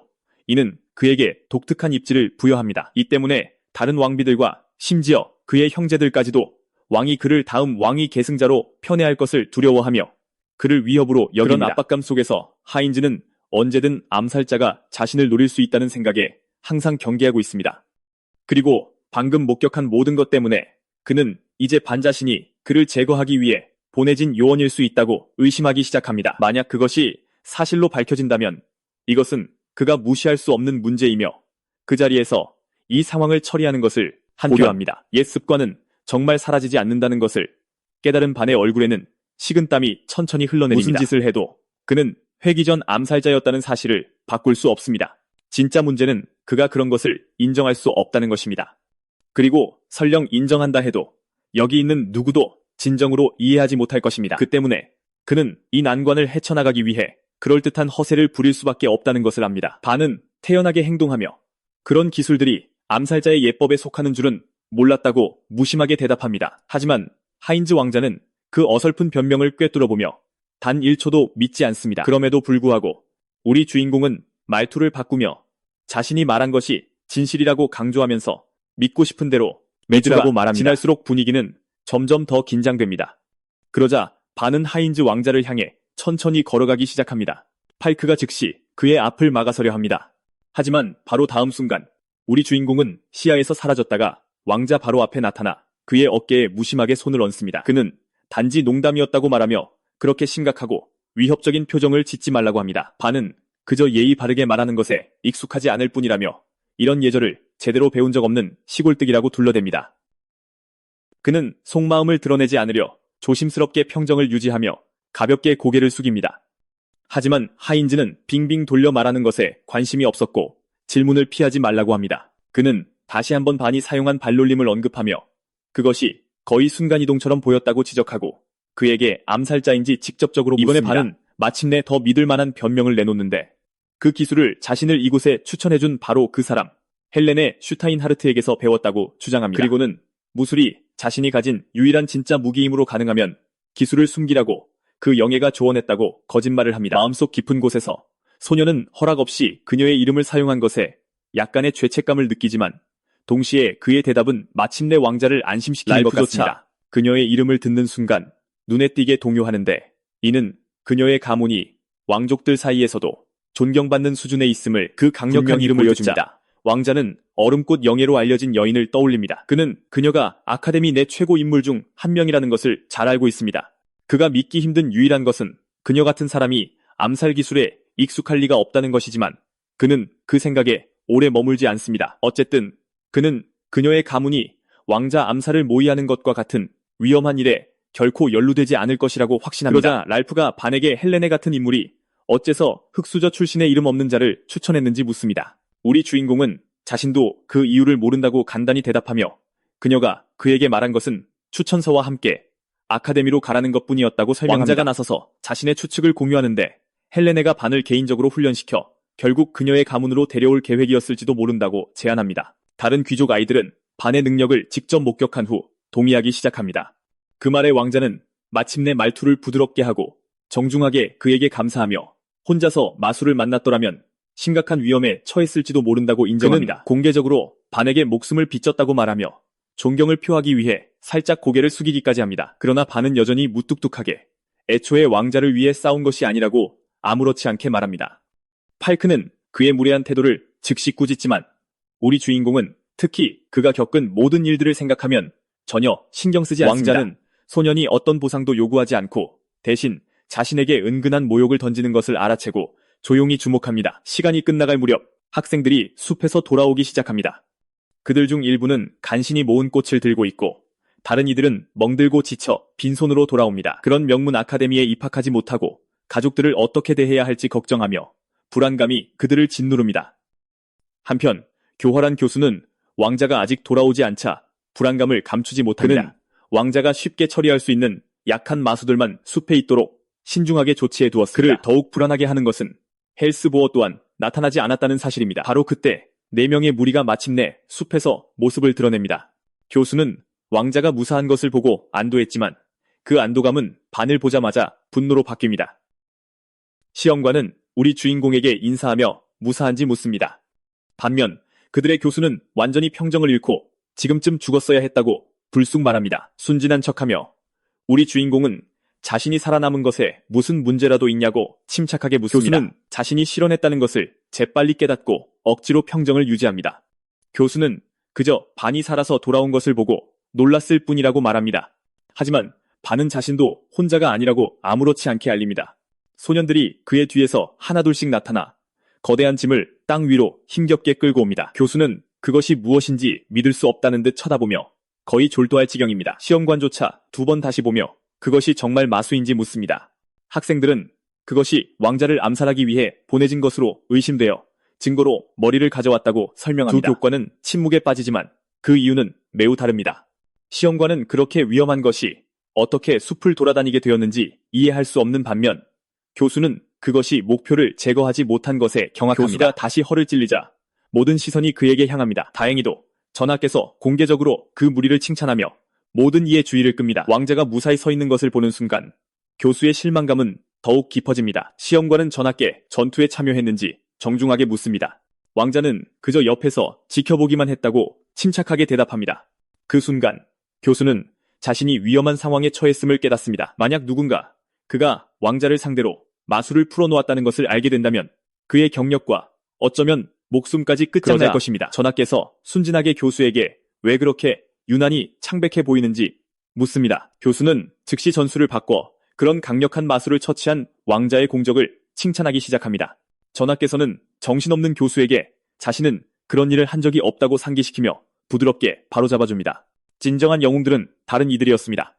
가장 중요한 것은 반이 혼자 힘으로 그들의 생존을 보장한 핵심 인물이었다는 것입니다. 그 말은 두 교관에게 충격으로 다가옵니다. 모두가 놀라며 가루다족이 그들 중 가장 강할 수 있다는 것을 전혀 믿으려 하지 않습니다. 랄프는 즉시 그를 지지하며 반이 가루다족치고는 비정상적인 수준의 마법 지식을 가지고 있다고 말합니다. 디트리이는 전하의 반 능력에 대한 칭찬이 과분하지 않다고 수줍게 확인해줍니다. 교수는 가루다족이 주목받는 것을 받아들이지 못하고 충격에 빠져 말없이 쳐다봅니다. 하지만 전하께서 슈타인헤르츠 가문이 선택한 사람이라면 당연한 일이라고 침착하게 말하며 마지막 쐐기를 박습니다.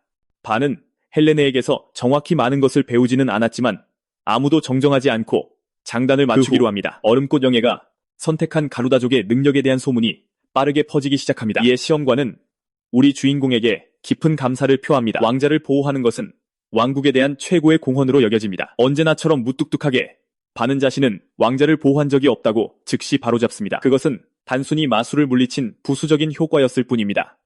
그 말을 하고 그는 대화를 정말로 중요한 것으로 되돌립니다. 소년들이 하나씩 파란 꽃을 꺼내듭니다. 시험관은 기대에 찬 눈으로 교수를 향합니다. 마음은 아프지만 그 남자는 공식 발표를 해야만 합니다. 그는 마지못해 반까지 포함하여 세 소년의 이름을 하나씩 부르며 그들이 모두 합격했음을 확인합니다. 이제 우리 영웅은 공식적으로 아카데미에 입학하게 됩니다. 모든 것이 해결되자 왕자는 시험관에게 마수 출연에 대한 상세한 조사를 지시합니다. 장면은 아카데미의 입학식으로 전환됩니다. 학장은 모든 학생에게 아카데미가 단지 마법에 능숙한 자들을 위해 존재하는 것이 아님을 분명히 합니다. 그 목적은 젊은 인재들을 왕국을 위해 싸우고 보호하는 고귀한 전사로 양성하는 것입니다. 모든 마법 사용자들 사이에서 반은 자신의 삶이 마침내 더 나은 방향으로 바뀌었다는 것에 조용히 만족감을 느낍니다. 첫 번째 삶에서는 학생으로 입학하는 것은 고사하고 아카데미 안에 발을 들여놓는 것조차 상상할 수 없었습니다. 위에서 지켜보며 헬레네는 가루다족에 대한 세상의 뿌리 깊은 편견을 끝낼 잠재력을 지닌 젊은 천재를 조용히 관찰합니다. 잠시 후 그녀는 정교하게 장식된 문으로 이어지는 복도를 걸어갑니다. 방 안에는 5개의 좌석이 있는 원탁이 있고 그중 하나만이 비어 있습니다. 다른 4명은 그들의 인내심을 시험하는 젊은 영예를 쏘아봅니다. 검의 공주 카리나 류텔은 헬레네가 자신의 소중한 시간을 낭비한 후 만족스러운 표정으로 도착한 것을 비난합니다. 한편 에밀리아 로데발트는 침착함을 유지하며 이 갑작스러운 회의의 목적이 무엇인지 묻습니다. 고요한 주먹 아놀드 클라비스는 오늘 밤 테이블에 오른 거는 단 하나뿐이라고 말합니다. 팔왕자 레오니스는 그들의 목적이 자신들 중에 사기꾼을 어떻게 처리할지 결정하는 것이라고 분명히 말한다. 혼란스러운 에밀리아는 그게 무슨 뜻인지 소리내어 묻는다. 그러자 아놀드는 역사상 최초의 갈다 학생 입학이 귀족들 사이에서 엄청난 소란을 일으켰다고 설명한다. 카리나는 그 결정을 비웃으며 이럴 거면 다음엔 괴물이라도 입학시키겠다고 농담한다. 하지만 반의 입학에 가장 큰 불만을 품은 사람은 레오니스인 듯하다. 그는 노골적으로 오광관의 마지막 멤버인 헬레네를 향해 돌아선다. 그는 왜 그녀가 더러운 갈다를 명문 아카데미에 추천했는지 제대로 된 설명을 요구한다.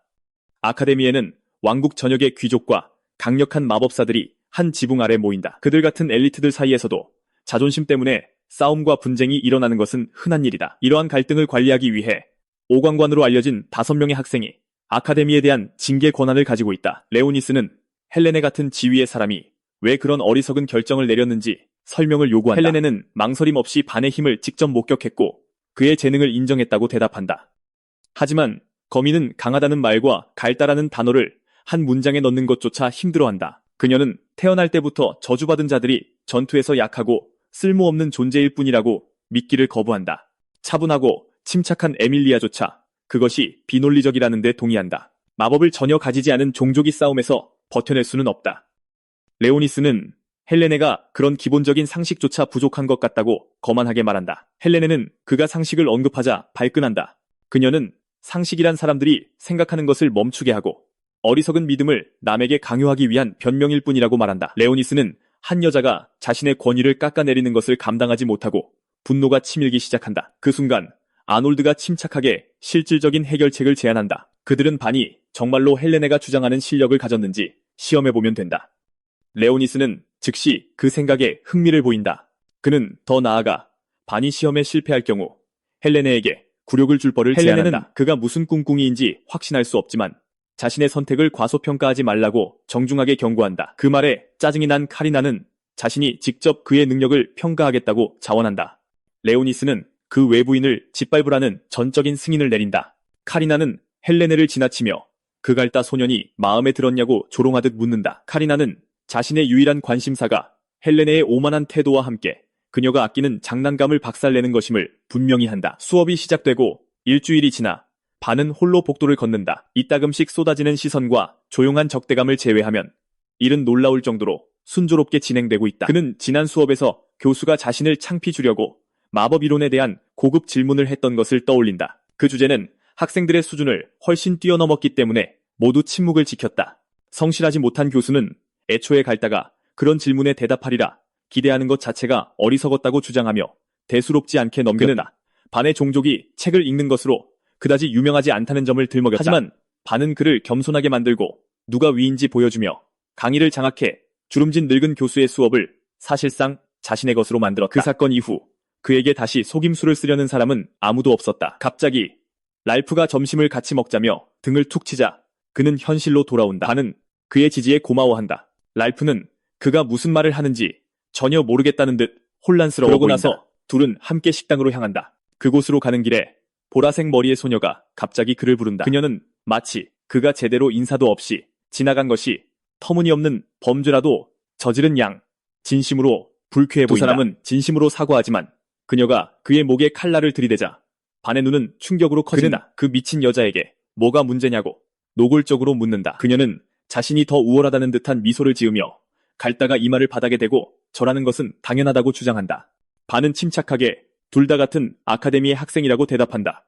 그는 그녀가 그래야 한다고 믿는다는 이유만으로 절할 생각은 없다. 그 말을 듣고 그녀는 그가 이 벽 안에서 자신의 진짜 신분을 이해하기나 하는지 차갑게 묻는다. 갑자기 랄프가 그녀가 너무 심하다고 말하며 친구를 지지하기 위해 나선다. 그 소녀는 모두가 윗사람에게 복종하도록 하기 위해 규율을 집행하는 것이 필요하다고 주장한다. 반은 선배가 존중받아야 한다는 점에 동의하며 살짝 고개를 끄덕인다. 하지만 어떤 불안정한 낯선이가 칼끝으로 그 존중을 강요하려 할 때 그는 그것을 좋게 받아들이지 않는다. 그는 그녀의 검을 단단히 잡아 그녀가 밀거나 당길 수 없게 만든다. 날카롭게 비틀자 그는 그녀를 공황 상태로 몰아넣는다. 그녀가 검에 더 힘을 싣자 그 순간 그는 정확한 일격으로 검을 두 동강 낸다. 그녀가 절단수를 알아보자 이전에 오만했던 소녀는 땀을 뻘뻘 흘리기 시작한다. 값싼 아연 합금검으로 그를 공격한 것은 아마추어적인 실수였다. 아연 검은 마력을 쉽게 전달하기 때문에 초심자들 사이에서 인기가 있지만 진지한 싸움에는 너무나도 무르다. 소녀는 캠퍼스 내에서 제대로 된 검을 소지하는 것이 허용되지 않는다고 쓰라리게 불평한다. 그 특권은 오직 오광관에게만 속한다. 그 칭호를 처음 듣고 반은 호기심이 생긴다. 때마침 거미가 현장에 나타나 그가 선배에게 무례를 범하고 개인 재산을 파손했다고 공식적으로 비난한다. 보라색 머리 소녀는 즉시 고개를 숙이며 그녀를 카리나 님이라고 부른다. 그 이름만으로도 주인공의 기억 속에 날카로운 반응이 일어난다. 이전 생에서 혈검 카리나라는 이름을 모르는 자는 아무도 없었다. 그의 뇌는 왜 죽음의 천사, 자신이 아카데미 안에 서 있는지 의아해하며 잠시 정지한다. 반은 회귀 전 암살자로 살았을 때 왕국이 여러 반란에 휩싸여 있었던 것을 기억한다. 그 중에는 백색 선멸단으로 알려진 무자비한 정화 파벌이 있었고 그 집단에서 그가 가장 기억하는 이름은 카리나님이다. 그는 그녀를 수많은 영웅을 학살한 무시무시한 인물, 혈검으로 기억한다.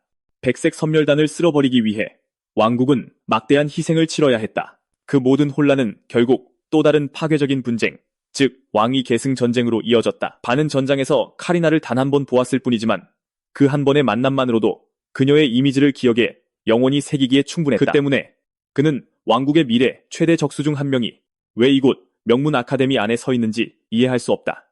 반이 이런 생각에 잠겨있는 동안 카리나는 그가 쳐다보는 것을 알아차리고 그의 위반 목록에 추가한다. 그녀는 그가 선배를 빤히 쳐다보는 것을 지적하며 그의 행동이 무례하다고 말한다. 반은 재빨리 사과하지만 동시에 자신은 그녀를 윗사람으로 보지 않는다고 무심하게 말하며 그 생각을 조롱한다. 귀족 소녀는 그녀가 정말 누구인지 반복해서 경고하며 반이 그녀를 더 이상 도발하지 못하게 막으려 한다. 그는 그녀가 오광관 중 한 명이라고 설명한다. 반이 모르는 척하자 랄프가 나서서 오광관은 아카데미의 상위 5명 엘리트이며 그들의 능력은 완전히 다른 차원에 있는 인물들이라고 명확히 설명한다. 그는 카리나를 13세의 나이에 아카데미에 입학한 천재라고 소개한다. 이 말을 듣고 반은 조각들을 맞추며 카리나가 원래 고위 귀족의 딸이었음이 틀림없다고 깨닫는다. 그가 이전 생에서 이것을 전혀 몰랐다는 사실은 그녀가 반란군이 된 후 그녀의 배경이 은폐되었음을 의미한다. 그는 그녀 인생의 이 단계에서 그녀와 마주칠 것이라고는 상상도 못했다. 그 생각은 그를 훨씬 더 어두운 무언가로 이끈다. 반은 모든 것이 통제불능 상태가 되기 전에 그녀를 제거할 기회일지도 모른다고 생각하기 시작한다. 만약 지금 그녀를 제거한다면 그는 미래 반란의 뿌리 자체를 없앨 수도 있다. 그리고 만약 그 반란이 일어나지 않는다면 왕위 계승 전쟁도 결코 일어나지 않을 것이고 이는 하인츠가 결코 왕위에 오르지 못할 수도 있다는 것을 의미한다. 소년이 생각에 잠겨있는 동안 카리나는 다시 한번 그것을 알아차린다. 그녀는 자신은 진검을 소지할 수 있도록 공식적으로 허가받았다고 경고한 뒤 공격 동작을 드러내지도 않고 순식간에 상대를 죽일 수 있을 것 같은 세련되고 치명적인 자세를 취한 랄프는 반에게 목숨을 걸기 전에 사과하라고 다급히 말하지만 반은 먼저 확인할 것이 있다며 물러서라고 침착하게 대답한다. 그는 자신만의 전투 자세를 취하며 효과적으로 그녀의 공격을 유도한다. 천검의 거미는 이미 참을 수 없을 정도로 짜증이 나 죽일 기세로 달려든다. 그녀의 공격은 보통의 눈으로는 따라갈 수 없는 속도로 날아오지만 반은 치명타 대신 가벼운 스침만 허용하며 간신히 피한다. 카리나는 지금은 벌을 멈추고 나중에 계속하겠다고 주장하며 보라색 머리 소녀와 함께 그 자리를 떠난다. 그들이 아무도 없는 외딴 곳에 도착했을 때 보라색 머리 소녀는 왜 그 소년을 보내줬는지 묻는다. 천검의 거미는 잠시 평정심을 유지하려 애쓰다가 땅에 주저앉으며 자신이 그를 보내준 것이 아니라고 대답한다. 그녀는 이 사건이 다른 사람의 귀에 들어가서는 안 된다고 분명히 말하며 소년과의 접전에서 입은 상처를 드러낸다. 그녀는 예전에 오래된 무술책에서 이것을 본 적이 있으며 심액점으로 알려져 있다고 회상한다. 이것은 신경을 노리는 급소로 당한 피해자는 마비되어 이 이후로 제대로 걸을 수 없게 된다. 보라색 머리 소녀는 무승부였냐고 물었지만 카리나는 침묵을 지켰습니다. 내심 그녀는 전혀 그렇지 않다고 확신했습니다. 실제로 싸우는 동안 그녀는 그의 목을 노리고 있었습니다. 하지만 반은 그녀에게 바싹 파고들어 무자비하게 그녀의 약점을 노렸습니다. 그녀는 피하기 위해 물러서려 했지만 그 때문에 목표를 놓쳤습니다. 그때 반이 달려들어 정확하게 그녀의 급소를 쳤습니다. 카리나는 이것이 유명 검술 학교에서 가르치는 것과 똑같은 기술이라 더 충격을 받고 반이 도대체 어디서 그걸 배웠는지 궁금해합니다. 보라색 머리 엑스트라는 정신 승리를 하며 전혀 무승부가 아니라고 말합니다. 그녀는 카리나가 마지막까지 서 있었으니 승자라고 계속 말합니다. 검의 공주는 그녀의 말에 동의하는 척하지만 마음속으로는 진실을 알고 있습니다. 이 특정 급소는 사람을 죽이지는 않지만 대신 지옥같이 아픕니다. 그래서 이 공격은 의도적으로 행해진 것이었습니다. 만약 이것이 생사가 걸린 상황이었다면 그녀는 저 세상으로 가는 이코노미 클래스 티켓을 바로 끊었을 거라고 확신합니다. 그런 생각들을 떨쳐버리고 그녀는 일어나서 자신이 방심했다고 말합니다. 하지만 다음번에는 반드시 검을 가져와 저 가루다 놈을 완전히 꺾어버리겠다고 다짐합니다. 다시 주인공에게 돌아와서 랄프는 그가 그때 정확히 무엇을 확인하고 싶었는지 묻습니다. 반은 그를 무시하지만 그는 계속해서 설명을 요구하며 귀찮게 합니다. 하지만 주인공은 그녀의 적대적인 태도에도 불구하고 검의 공주가 많이 봐주고 있었고 심지어 그녀의 특수마법 능력도 사용하지 않았다는 것을 깨닫고 생각에 잠깁니다. 그녀는 그것을 징벌이라고 불렀지만 실제로는 심각한 일을 하려고 하지 않았습니다. 그러자 반은 카리나가 착한 아이라고 큰 소리로 말하고 랄프는 깜짝 놀랍니다. 하지만 주인공은 이제 그녀가 아직은 혈검이 아니라는 것을 완전히 확신하고 그녀의 운명을 바꾸는 것을 돕기로 결심합니다. 랄프는 주인공이 머리를 너무 세게 부딪혔나 보다며 그냥 화제를 돌립니다. 반이 교실로 돌아오자 모두가 즉시 말을 멈추고 그의 시선을 피합니다. 그가 자리에 앉아 모든 반 친구들이 복도에서 일어난 일에 대해 즉시 수군거리기 시작합니다. 주인공은 어색하게 미소 짓지만 그때 그의 두 친구가 나타나 쓰레기 같은 의견은 언제나 악취가 나는 법이라며 그를 안심시킵니다. 랄프는 검의 공주에게 사과하러 같이 가주겠다고 제안하고 팔크는 아버지를 통해 이를 원만하게 해결해주겠다고 그를 안심시킵니다. 반은 그 착한 두 친구에게 남의 일에 참견하지 말라고 말합니다. 그는 처음 만났을 때와는 완전히 달라졌다고 놀리면서도 그들의 도움에 감사해야 합니다. 하지만 그는 이 문제를 자신의 손으로 해결할 작정입니다. 그 말에 두 친구는 충격을 받고 그게 무슨 뜻이냐고 묻습니다. 주인공은 혈검이 탄생하는 것을 막기 위해서는 바로 지금 여기서 그녀와 맞서야 한다고 다짐합니다. 그러고 나서 반은 오휘성이란 건 그저 학교 규율을 담당하는 학생일 뿐이니 별거 아니라고 썰렁한 농담을 합니다. 팔크와 랄프는 그의 말에 경악하며 지금 상황을 제대로 알고 있는 거냐고 묻습니다. 바로 그때 헬레네가 교실에 들어와 큰 소리로 그의 이름을 부르자 모두의 시선이 그녀에게 쏠립니다. 의자에 등을 기댄 채 그는 그녀에게 무슨 일이냐고 묻습니다. 그녀는 곧 다른 수업이 있어서 오래 걸리지 않을 것이라고 약속하며 잠시 동행해달라고 정중하게 요청합니다. 그는 잠시 조용히 그녀를 쳐다보지만 이것은 거절할 수 있는 초대가 아닙니다. 그들이 함께 떠난 후 교실 전체는 충격에 빠집니다. 이전까지 그 누구도 빙화의 아가씨에게 그렇게 무심하게 말을 건 적이 없었습니다. 장면은 꽃밭 한가운데에 놓인 찻상으로 바뀌는데 사적인 대화를 나누기에 완벽한 장소입니다. 헬레네는 오휘성이 그의 능력을 시험하기 위해 카리나를 보내기로 결정했다는 소식을 전하며 부드럽게 미소 짓습니다. 그는 그녀의 경고가 좀 늦었다고 비꼬듯이 대답합니다. 헬레네는 카리나가 그렇게 빨리 그에게 도전할 줄은 몰랐다며 명랑한 태도를 유지합니다. 카리나는 유명한 검사 가문인 루티의 가문을 이끌 운명이므로 그녀의 비범한 기술은 반을 놀라게 하지 않습니다. 하지만 그는 그녀가 단순히 재능 있는 또 다른 후계자가 아니라는 것을 느낍니다. 그녀에게는 더 깊은 무언가가 있습니다. 헬레네는 고개를 갸웃하며 그게 무슨 뜻이냐고 묻습니다.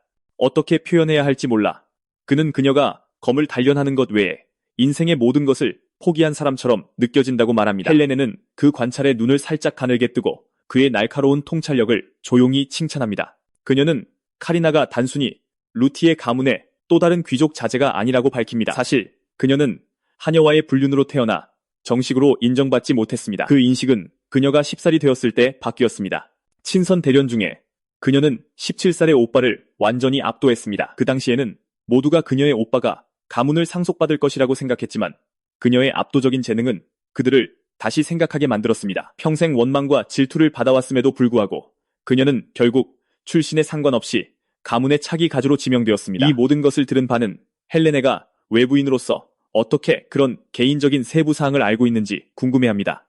헬레네는 부드럽게 웃으며 귀족 사회는 소문으로 살아간다고 말합니다. 그건 그렇고 그녀는 아카데미 입학식 전 공식적인 모임에서 코리나를 처음 봤을 때를 회상합니다. 아무도 인사조차 건네지 않는 동안 그 소녀는 조용한 구석에 혼자 서 있었습니다. 그녀는 아버지가 그녀의 존재를 무시하고 마치 없는 사람처럼 다른 사람들과 이야기하는 것을 조용히 차분하게 지켜봤습니다.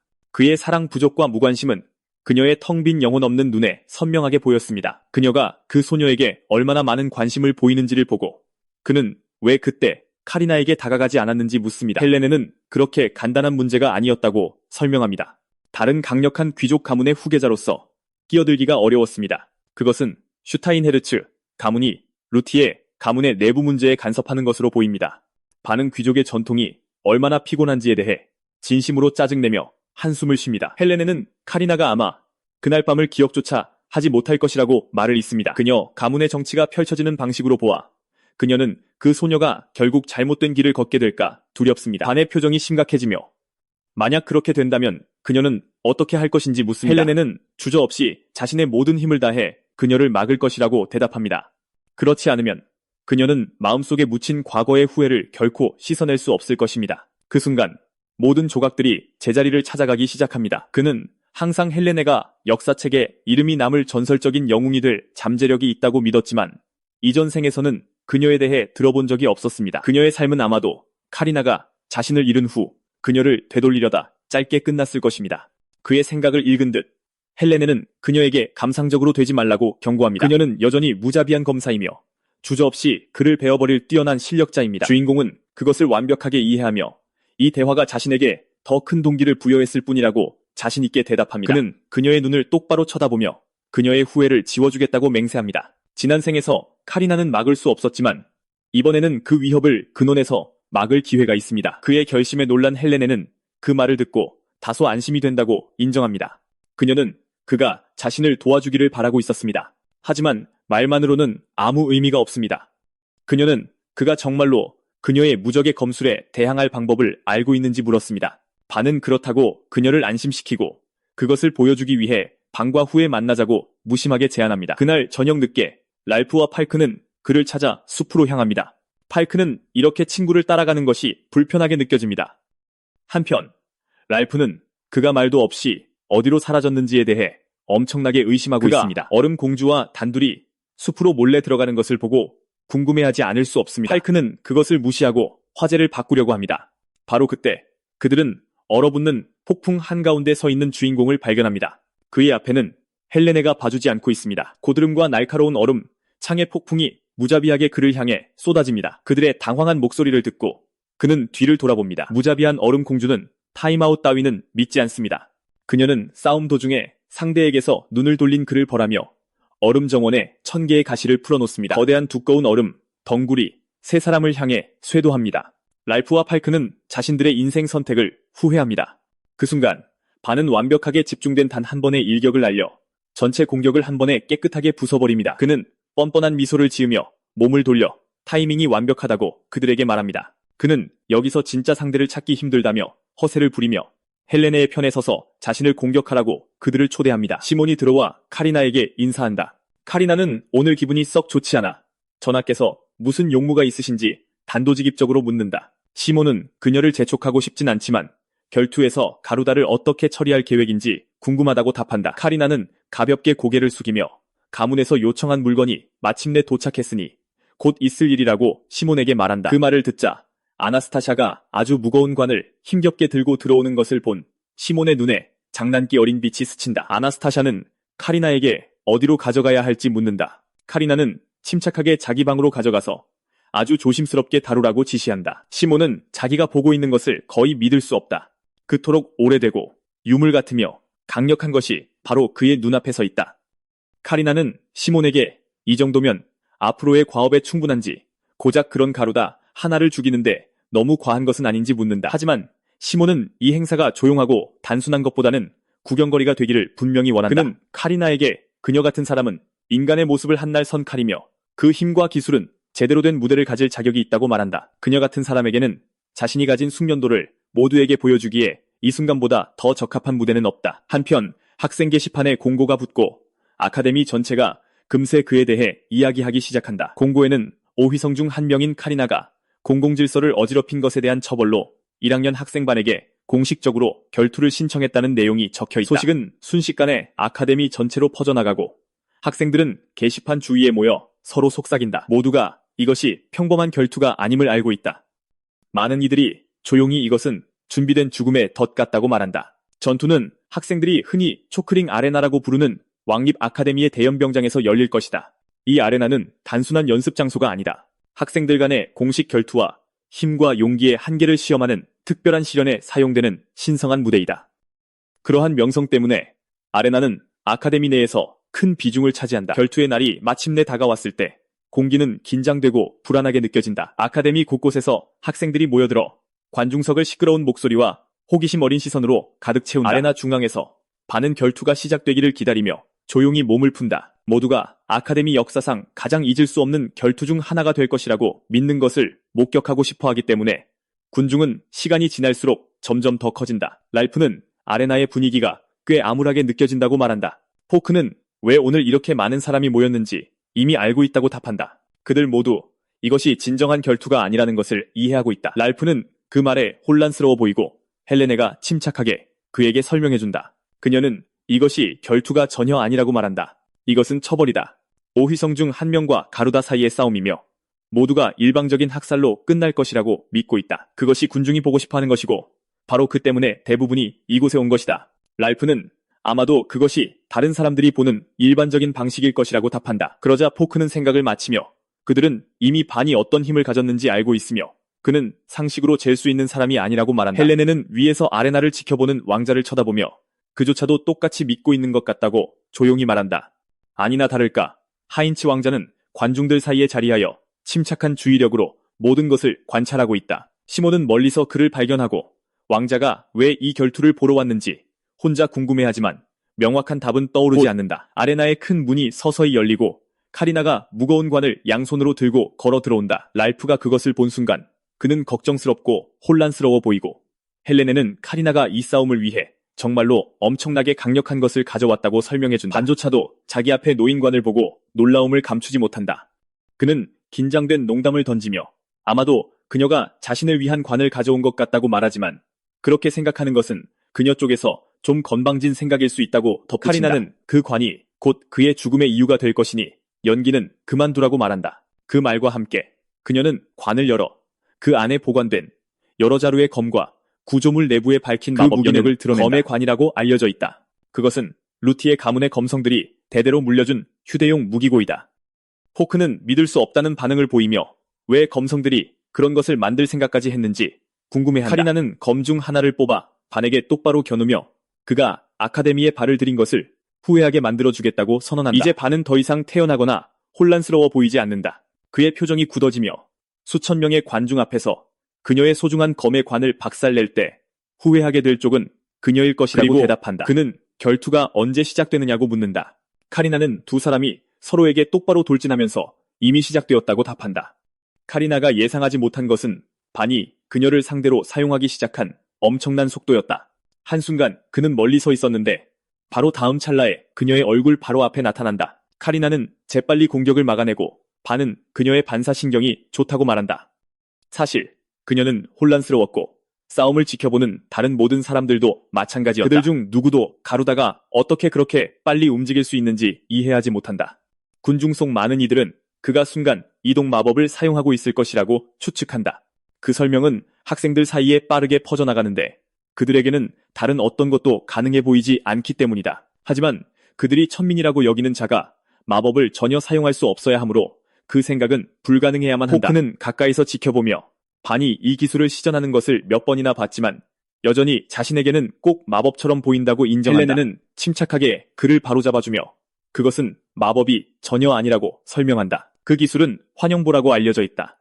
보통 사람들은 앞으로 움직일 때 땅을 차고 몸이 일련의 동작으로 따라가며 완료하는데 시간이 걸린다. 반은 그런 식으로 땅을 차지 않는다. 대신 그는 골반의 회전을 이용해 힘을 생성하면서 무게중심을 제어하여 온몸을 앞으로 그것이 미끄러뜨린다. 그의 보법의 진짜 본질이다. 그 움직임 때문에 그는 마치 발 안에 강력한 스프링이 숨겨져 있는 것처럼 앞으로 미끄러지듯 나아간다. 설명을 들은 후에도 소년들은 여전히 그것이 어떻게 작동하는지 이해하기 힘들어한다. 사실 근접전에서 그것을 마주하면 그 움직임은 꼭 순간이동처럼 보인다. 헬레네가 가루다 숲에서 이 기술을 처음 목격했을 때 그녀 또한 방금 마법을 본 것이라고 믿었다. 포크는 이 이점을 깨닫고 흥분한다. 장검을 제대로 휘두를 수 없는 근거리에서 반이 우위를 점할 것이라는 의미이기 때문이다. 하지만 전투는 예상치 못한 방향으로 흘러간다.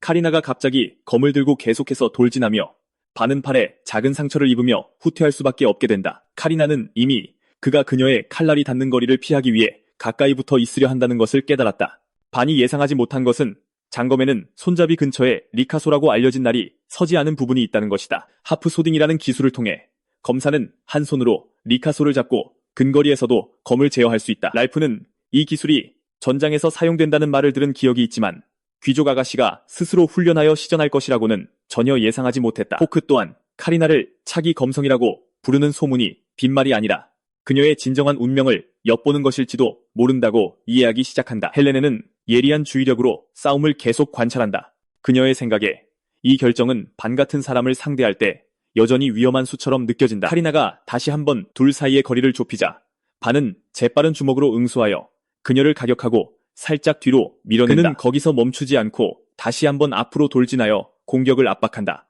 시몬은 험악한 표정으로 공방을 지켜보며 카리나가 제대로 반응도 못하고 그저 맞고만 있다고 생각한다. 아나스타샤는 마검사에게는 마력이 담기지 않은 공격은 읽거나 피하기가 극도로 어렵다고 조용히 설명한다. 반은 마력을 전혀 사용하지 않고 공격하기 때문에 그의 공격은 그들에게 완전히 예측 불가능하게 보인다. 하지만 카리나는 전혀 걱정하는 것 같지 않다. 그녀는 사실 이 공방을 즐기고 있는데 마법 장벽이 그녀의 몸을 둘러싸고 있기 때문이다. 그녀는 반이 어떻게든 마법을 사용하지 않는 한 평범한 물리적 타격은 그 방어를 뚫을 수 없다고 믿는다. 갑자기 고막이 터진 듯 날카로운 이명이 귓속에서 폭발하고 붉은 감각의 파도가 온몸을 휩쓴다. 충격받고 비틀거리며 그녀는 반에게 무슨 짓을 했냐고 묻고 반은 짓궂은 미소를 지으며 아마 그녀의 출신 때문에 마력 집중력이 엉성한 것일 뿐이라고 말하며 그의 대답은 카리나의 분노를 더욱 부채질할 뿐이다. 다음으로 반은 그가 이전에 사용했던 기술이 공기장이라고 설명한다. 손바닥 공격에서 방출되는 풍압을 이용하는 원리다. 그 압축된 공기의 힘은 충격파가 되어 귓속 반고리관을 직접 타격한다. 사람들이 숨을 죽이고 눈앞에 펼쳐지는 믿을 수 없는 광경을 지켜보는 동안 그 설명은 아레나 전체에 퍼져나간다. 자랑스러운 검의 공주, 카리나님께서 실은 밀리고 있다. 시몬은 그녀가 후퇴하는 것을 보며 굳어버렸고 그에게는 귀족이 모두 앞에서 약해 보이는 것처럼 보였기 때문에 좌절감이 치밀어 오른다. 카리나가 여전히 머릿속에 고통스러운 이명과 씨름하고 있을 때 반이 침착하게 결투를 여기서 그냥 끝낼지 묻는다. 그 말을 하자마자 그는 공방을 끝내기 위해 다시 그녀에게 달려든다. 하지만 카리나는 천천히 고개를 들고 그녀의 얼굴에 사악한 미소가 번졌다. 그 순간 모두가 무언가 잘못됐다는 것을 깨닫는다. 후퇴는 결코 약점이 아니다. 그것은 그녀 계획의 일부였다. 그녀는 갑자기 검을 땅에 내리꽂았고 맹렬한 힘의 파동이 밖으로 터져나왔다. 충격파가 경기장 바닥을 휩쓸며 먼지와 돌 조각을 사방으로 흩뿌렸다. 관중들은 놀라서 주위를 둘러보는 동안 반은 자세를 잡고 그 공격을 살폈다. 그가 보기에 그녀는 단지 만화가 흐르는 검을 휘둘렀을 뿐이다. 직접적인 타격이 없었음에도 그 힘의 파동만으로도 그의 몸이 속부터 흔들렸다. 카리나는 이것이 바로 여러 세대의 검성들이 천분검을 마스터하기 위해 헌신하는 이유라고 설명한다. 반은 또한 그 기술의 단점을 알아차렸는데 검 자체가 거대한 힘이 흐르면서 생기는 부담을 견디기 힘들어했기 때문이다. 시몬은 마침내 다시 미소를 지었다. 그는 카리나가 이 순간까지 명백히 힘을 아끼고 있었다고 결론 내린다. 그녀가 이 정도 수준의 힘을 드러낸 지금 반이 그것을 견뎌내지 못할 것이라는 사실이 그에게는 명백해졌다. 그의 마음속에서는 이미 결과가 정해졌다. 만약 반이 다음 공격을 견디지 못하면 그의 뼈 말고는 아무것도 남지 않을 것이다. 하지만 반은 전혀 두려움을 보이지 않았다. 대신 그는 차분하게 카리나에게 무기를 좀 더 소중히 다루어야 한다고 말한다. 카리나는 평소라면 그랬겠지만 지금은 다음 검격으로 이 어리석은 결투를 끝낼 작정이라고 답한다. 그 순간 그녀는 검에 훨씬 더 많은 힘을 방출했다. 관중들은 그녀가 정말로 그를 죽일 작정일지도 모른다는 것을 깨닫고 불안해했다. 랄프와 팔크는 무슨 일이 일어나고 있는지 이해하려 했으며 서로에게 초조하게 속삭였다. 헬레네가 그들을 가로막고 상황을 명확하게 설명한다. 그녀는 반의 공격이 성공적으로 적중하고 있지만 카리나를 단 일격에 쓰러뜨릴 힘은 여전히 부족하다고 말한다. 반면에 카리나는 단 일격으로 반을 소멸시킬 수 있는 천분검을 가지고 있다. 이것은 카리나가 싸움을 구경거리로 만들고 싶어서 의도적으로 그의 공격을 허용하고 있다는 것을 의미한다. 헬레네는 만약 카리나가 반이 접근하는 동시에 천분검을 발동하면 그가 직접적인 타격을 피하더라도 근거리에서 충격파만으로도 죽게 될 것이라고 덧붙인다. 랄프와 팔크는 반이 다음에 무엇을 할 계획인지 궁금해하며 침묵에 빠졌다. 경기장에서 카리나는 다시 한번 검을 들어 올리며 그의 신분에 걸맞은 대우를 받아들이라고 말한다. 그녀는 심지어 그가 그렇게 한다면 목숨은 살려줄 수도 있다고 말한다. 반은 장난스럽고 짓궂은 어조로 그녀가 유난히 신분이라는 것에 집착하는 것 같다고 응수한다. 카리나는 그런 생각이 바로 세상의 자연스러운 질서라고 답한다. 그녀의 눈에는 만화의 힘이 혈통의 가치를 결정하며 그 원칙이 바로 나라 자체의 기반을 형성한다. 그 설명을 듣고 반은 갑자기 웃음을 터뜨린다. 그는 귀족이라면 내놓을 법한 완벽한 대답처럼 들린다고 말한다. 그러고 나서 그는 다시 그녀를 놀리며 귀족처럼 행동하는 것이 정말로 그녀를 귀족으로 만들어주는지 묻는다. 카리나는 그가 왜 그런 말을 하는지 이해하지 못했고 그 말은 그녀를 몹시 화나게 했다. 반은 계속해서 그 점을 파고들며 그녀의 혈관 속에는 평민의 피와 귀족의 피가 모두 흐르고 있다고 밝힌다. 그에 따르면 그것이 바로 그녀가 아버지가 마침내 자신을 인정해주도록 진짜 귀족임을 필사적으로 증명하려 애쓰는 이유다. 말들은 그녀의 숨겨진 약점을 정통으로 찔렀다. 카리나는 그가 어떻게 그렇게 사적인 것을 아는지 이해할 수 없었기에 잠시 얼어붙었다. 그녀의 분노가 걷잡을 수 없이 치솟았고 그녀는 검에 훨씬 더 많은 힘을 쏟아부었다. 긴장감이 고조되자 싸움을 지켜보던 사람들은 반을 걱정하기 시작했다. 헬레네는 반이 무엇을 하고 있는지 즉시 이해했다. 그녀는 그가 카리나가 아무 생각 없이 전력을 다한 공격을 하도록 일부러 도발하고 있다는 것을 깨달았다. 랄프는 그런 무모한 행동 뒤에 있는 이유를 이해할 수 없었다. 그는 반이 왜 그녀에게서 그런 반응을 이끌어내기 위해 목숨을 걸고 그녀를 그렇게까지 몰아붙이는지 궁금해했다. 반의 말은 사실 근거 없는 것이 아니었다. 사실 그것은 카리나의 가장 깊은 비밀과 그녀가 수년간 지녀온 수치심을 직접적으로 건드렸다. 그녀는 항상 자신이 어쩌다 귀족 사회에 끼어든 이방인처럼 느껴왔다. 그녀는 귀족의 딸이지만 처백에서 태어났다. 그리고 그 때문에 그녀는 결코 진정으로 귀족 가문에 속하지 못했다. 자라면서 그녀는 귀족들을 유심히 관찰했다. 그녀는 그들이 어떻게 의무를 수행하는지 연구했다. 하지만 그 모든 것을 배웠음에도 불구하고 그녀는 자신이 진정으로 그들 중 하나라고 느끼지 못했다. 그녀는 보이지 않는 눈들이 자신을 지켜보며 실패하기를 기다리고 있다는 것을 끊임없이 느꼈다. 그 조용한 압박감은 그녀를 떠나지 않았다. 그런 감정 때문에 그녀는 처음 반이 그렇게 대담한 자신감을 가지고 아카데미를 걸어가는 것을 보았을 때 잠시 동정심을 느꼈다. 가루다임에도 불구하고 그녀는 그 작은 유대감을 느꼈다. 그래서 그녀는 처음에 그를 죽이지 않고 문제를 해결할 수 있을지도 모른다고 생각하며 그를 시험하겠다고 자원했던 것이다. 반은 그 작은 친절에 감사하기는커녕 감히 그녀를 모욕했다. 그 때문에 그녀는 그가 자신의 분노를 온전히 받을 자격이 있다고 스스로를 납득시켰다. 카리나는 검을 휘두르며 그를 죽이겠다고 선언한다. 반은 즉시 그들 사이의 거리를 좁혔다. 카리나는 천분검을 발동하여 온 힘을 다해 내려쳤다. 먼지가 걷히자 그녀는 숨이 멎을 듯한 광경을 보았다. 반이 맨손으로 공격을 막아냈고 이제 그는 그녀의 거대한 검을 단단히 쥐고 있었다. 군중들은 자신들이 보고 있는 것을 믿을 수 없었다. 맨손으로 검을 빼앗는 기술이 방금 칼날을 무장해제시켰다. 모두가 그런 일은 불가능해야 한다고 믿었다. 실전에서 아무도 손만으로 내려치는 칼날을 막을 수는 없을 것이다. 하지만 반이 그들 앞에서 선보인 것은 완전히 새로운 것이었다.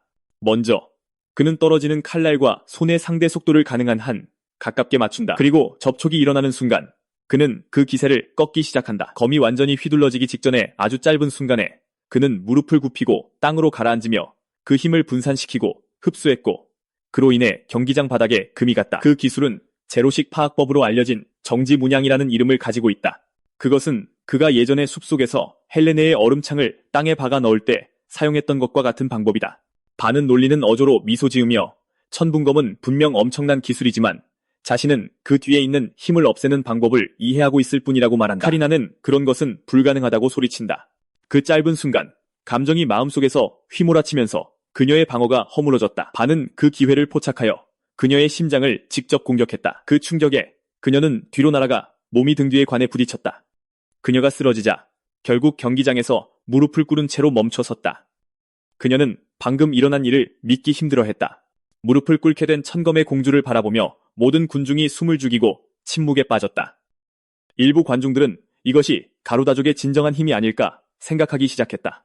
시몬과 아나스타샤는 분해서 이를 가는 반면 랄프와 팔크는 마음속으로 조용히 응원하며 반이 망설임 없이 계속 공격하기를 바랐다. 하지만 반은 다른 의도를 가지고 있었다. 그는 차분히 기다리며 카리나에게 충격에서 회복할 시간을 주었다. 그녀가 마침내 정신을 차렸을 때 그녀는 그에게 왜 자신을 끝내지 않느냐고 묻는다. 그녀는 천천히 힘없이 일어서며 그가 자비를 베풀려는 것인지 묻고 자신에게는 그런 것이 필요 없다고 주장한다. 반은 그 생각을 즉시 거절한다. 그는 자비는 자신이 그녀에게 주려던 것이 아니라고 설명한다.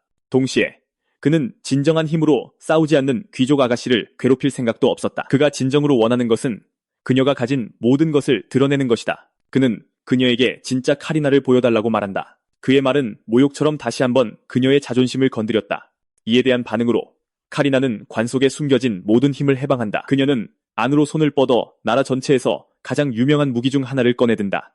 그 칼날은 별의 검으로 알려져 있다.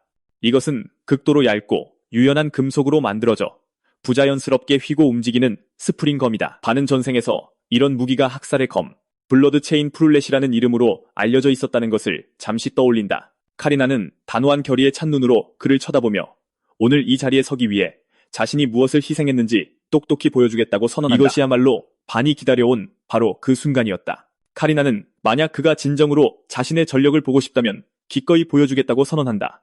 그녀는 다음에 올 것을 견디지 못한다면 그 책임은 오롯이 그의 몫이 될 것이라고 경고한다. 그 말과 함께 그녀는 관에서 휘몰아치는 폭풍 같은 힘을 방출한다. 맹렬한 칼날의 토네이도가 밖으로 터져나오며 그녀 주위를 무시무시한 기세로 휘젓기 시작한다. 랄프와 포크는 충격에 빠져 자신들이 무엇을 보고 있는지 의아해한다. 그들은 이것이 단순히 또 다른 형태의 검술인지 이해하려 하지만 진실은 그보다 훨씬 대단한 것이었다. 헬레네는 그 기술이 레퀴엠으로 알려진 국가 마법진이라고 설명한다.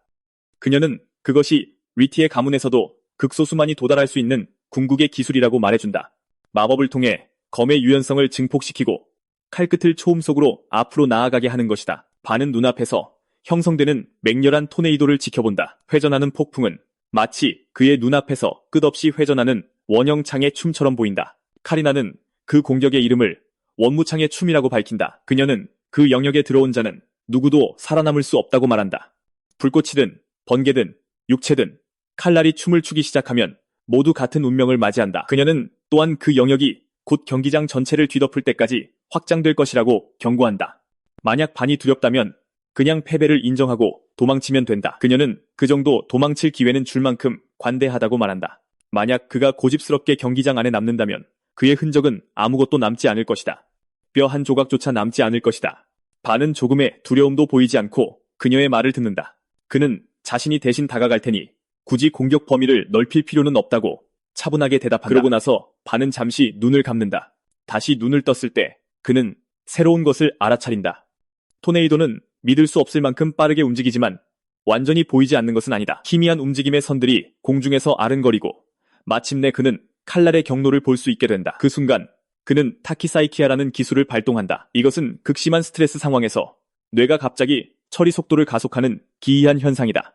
인간이 가진 비정상적인 방어 기제로 압도적인 정보 속에서 생존을 위한 최적의 경로를 찾도록 돕는다. 평범한 사람들은 오직 우연히만 그것을 경험한다. 반은 원할 때마다 그것을 발동하는 능력을 통달했다. 그 날카로워진 지각력을 이용해 그는 휘몰아치는 토네이도 속으로 직접 발을 들인다. 그가 예측한 대로 그는 즉시 파괴되지 않는다.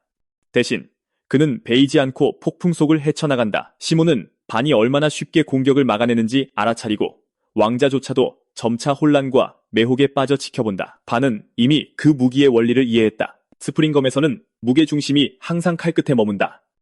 즉, 모든 공격이 그 단 하나의 움직임 지점에 의존한다는 뜻이다. 만약 그가 칼끝만을 공격한다면 기술을 깨고 싸움에서 이길 수 있다. 카리나는 믿을 수 없다는 듯 그를 보며 그가 정말 괴물이라고 인정한다. 반은 괴물이라서가 아니라고 차분하게 대답한다. 그는 단지 그녀처럼 대부분의 사람들보다 더 열심히 노력할 뿐이다. 카리나는 그 말의 의미를 이해할 수 없다.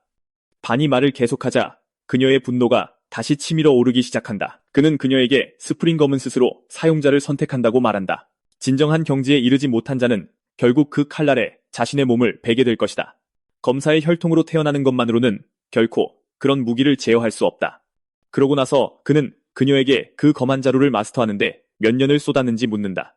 카리나는 그 질문에 대해 진지하게 생각해 본 적이 없었기 때문에 잠시 멈칫한다. 그녀의 마음은 어린 시절의 먼 기억 속으로 흘러간다. 그녀는 아버지가 한때 그녀에게 검을 쥐는 법을 가르쳐 주었던 순간을 기억한다. 아마 그에게는 그저 지나가는 변덕이었을지도 모른다. 하지만 그녀에게는 마침내 그들 사이의 유대감을 느꼈기 때문에 소중한 순간이 되었다. 그 짧은 순간, 그녀는 아버지의 애정을 느낄 수 있다고 믿었다. 불행히도 그 순간은 다시는 돌아오지 않았다. 그녀의 아버지는 국정으로 바빠져 처백에서 태어난 딸을 돌볼 시간이 더는 없었다. 그에게는 이미 지켜야 할 가족이 있었다. 카리나는 결국 자신의 검술을 완벽하게 만들기로 결심했다. 그녀는 다른 누구보다 강해지면 언젠가 아버지가 자신을 가족의 일원으로 인정해줄 것이라고 믿었다. 그 순간부터 그녀는 끊임없이 훈련했다. 하루하루 그녀는 쉬지 않고 계속 연습했다. 끝없는 훈련은 서서히 그녀를 무서울 정도로 강력한 존재로 바꾸어 놓았다.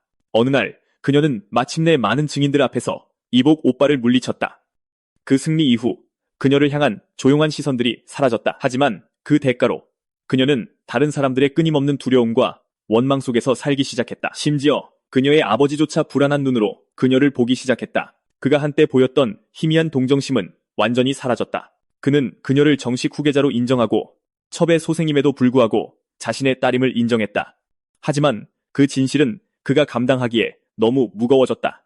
그리고 가문을 지키기 위해 그는 결국 그녀에게 등을 돌리기로 선택했다. 그 순간 카리나는 자신이 진정으로 가진 것이 검뿐이라는 것을 깨달았다. 그때부터 그녀의 존재는 부정할 여지가 없게 되었다. 그녀는 다시는 누구도 자신을 버릴 수 없도록 압도적인 힘으로 자신의 가치를 증명하겠다고 맹세했다.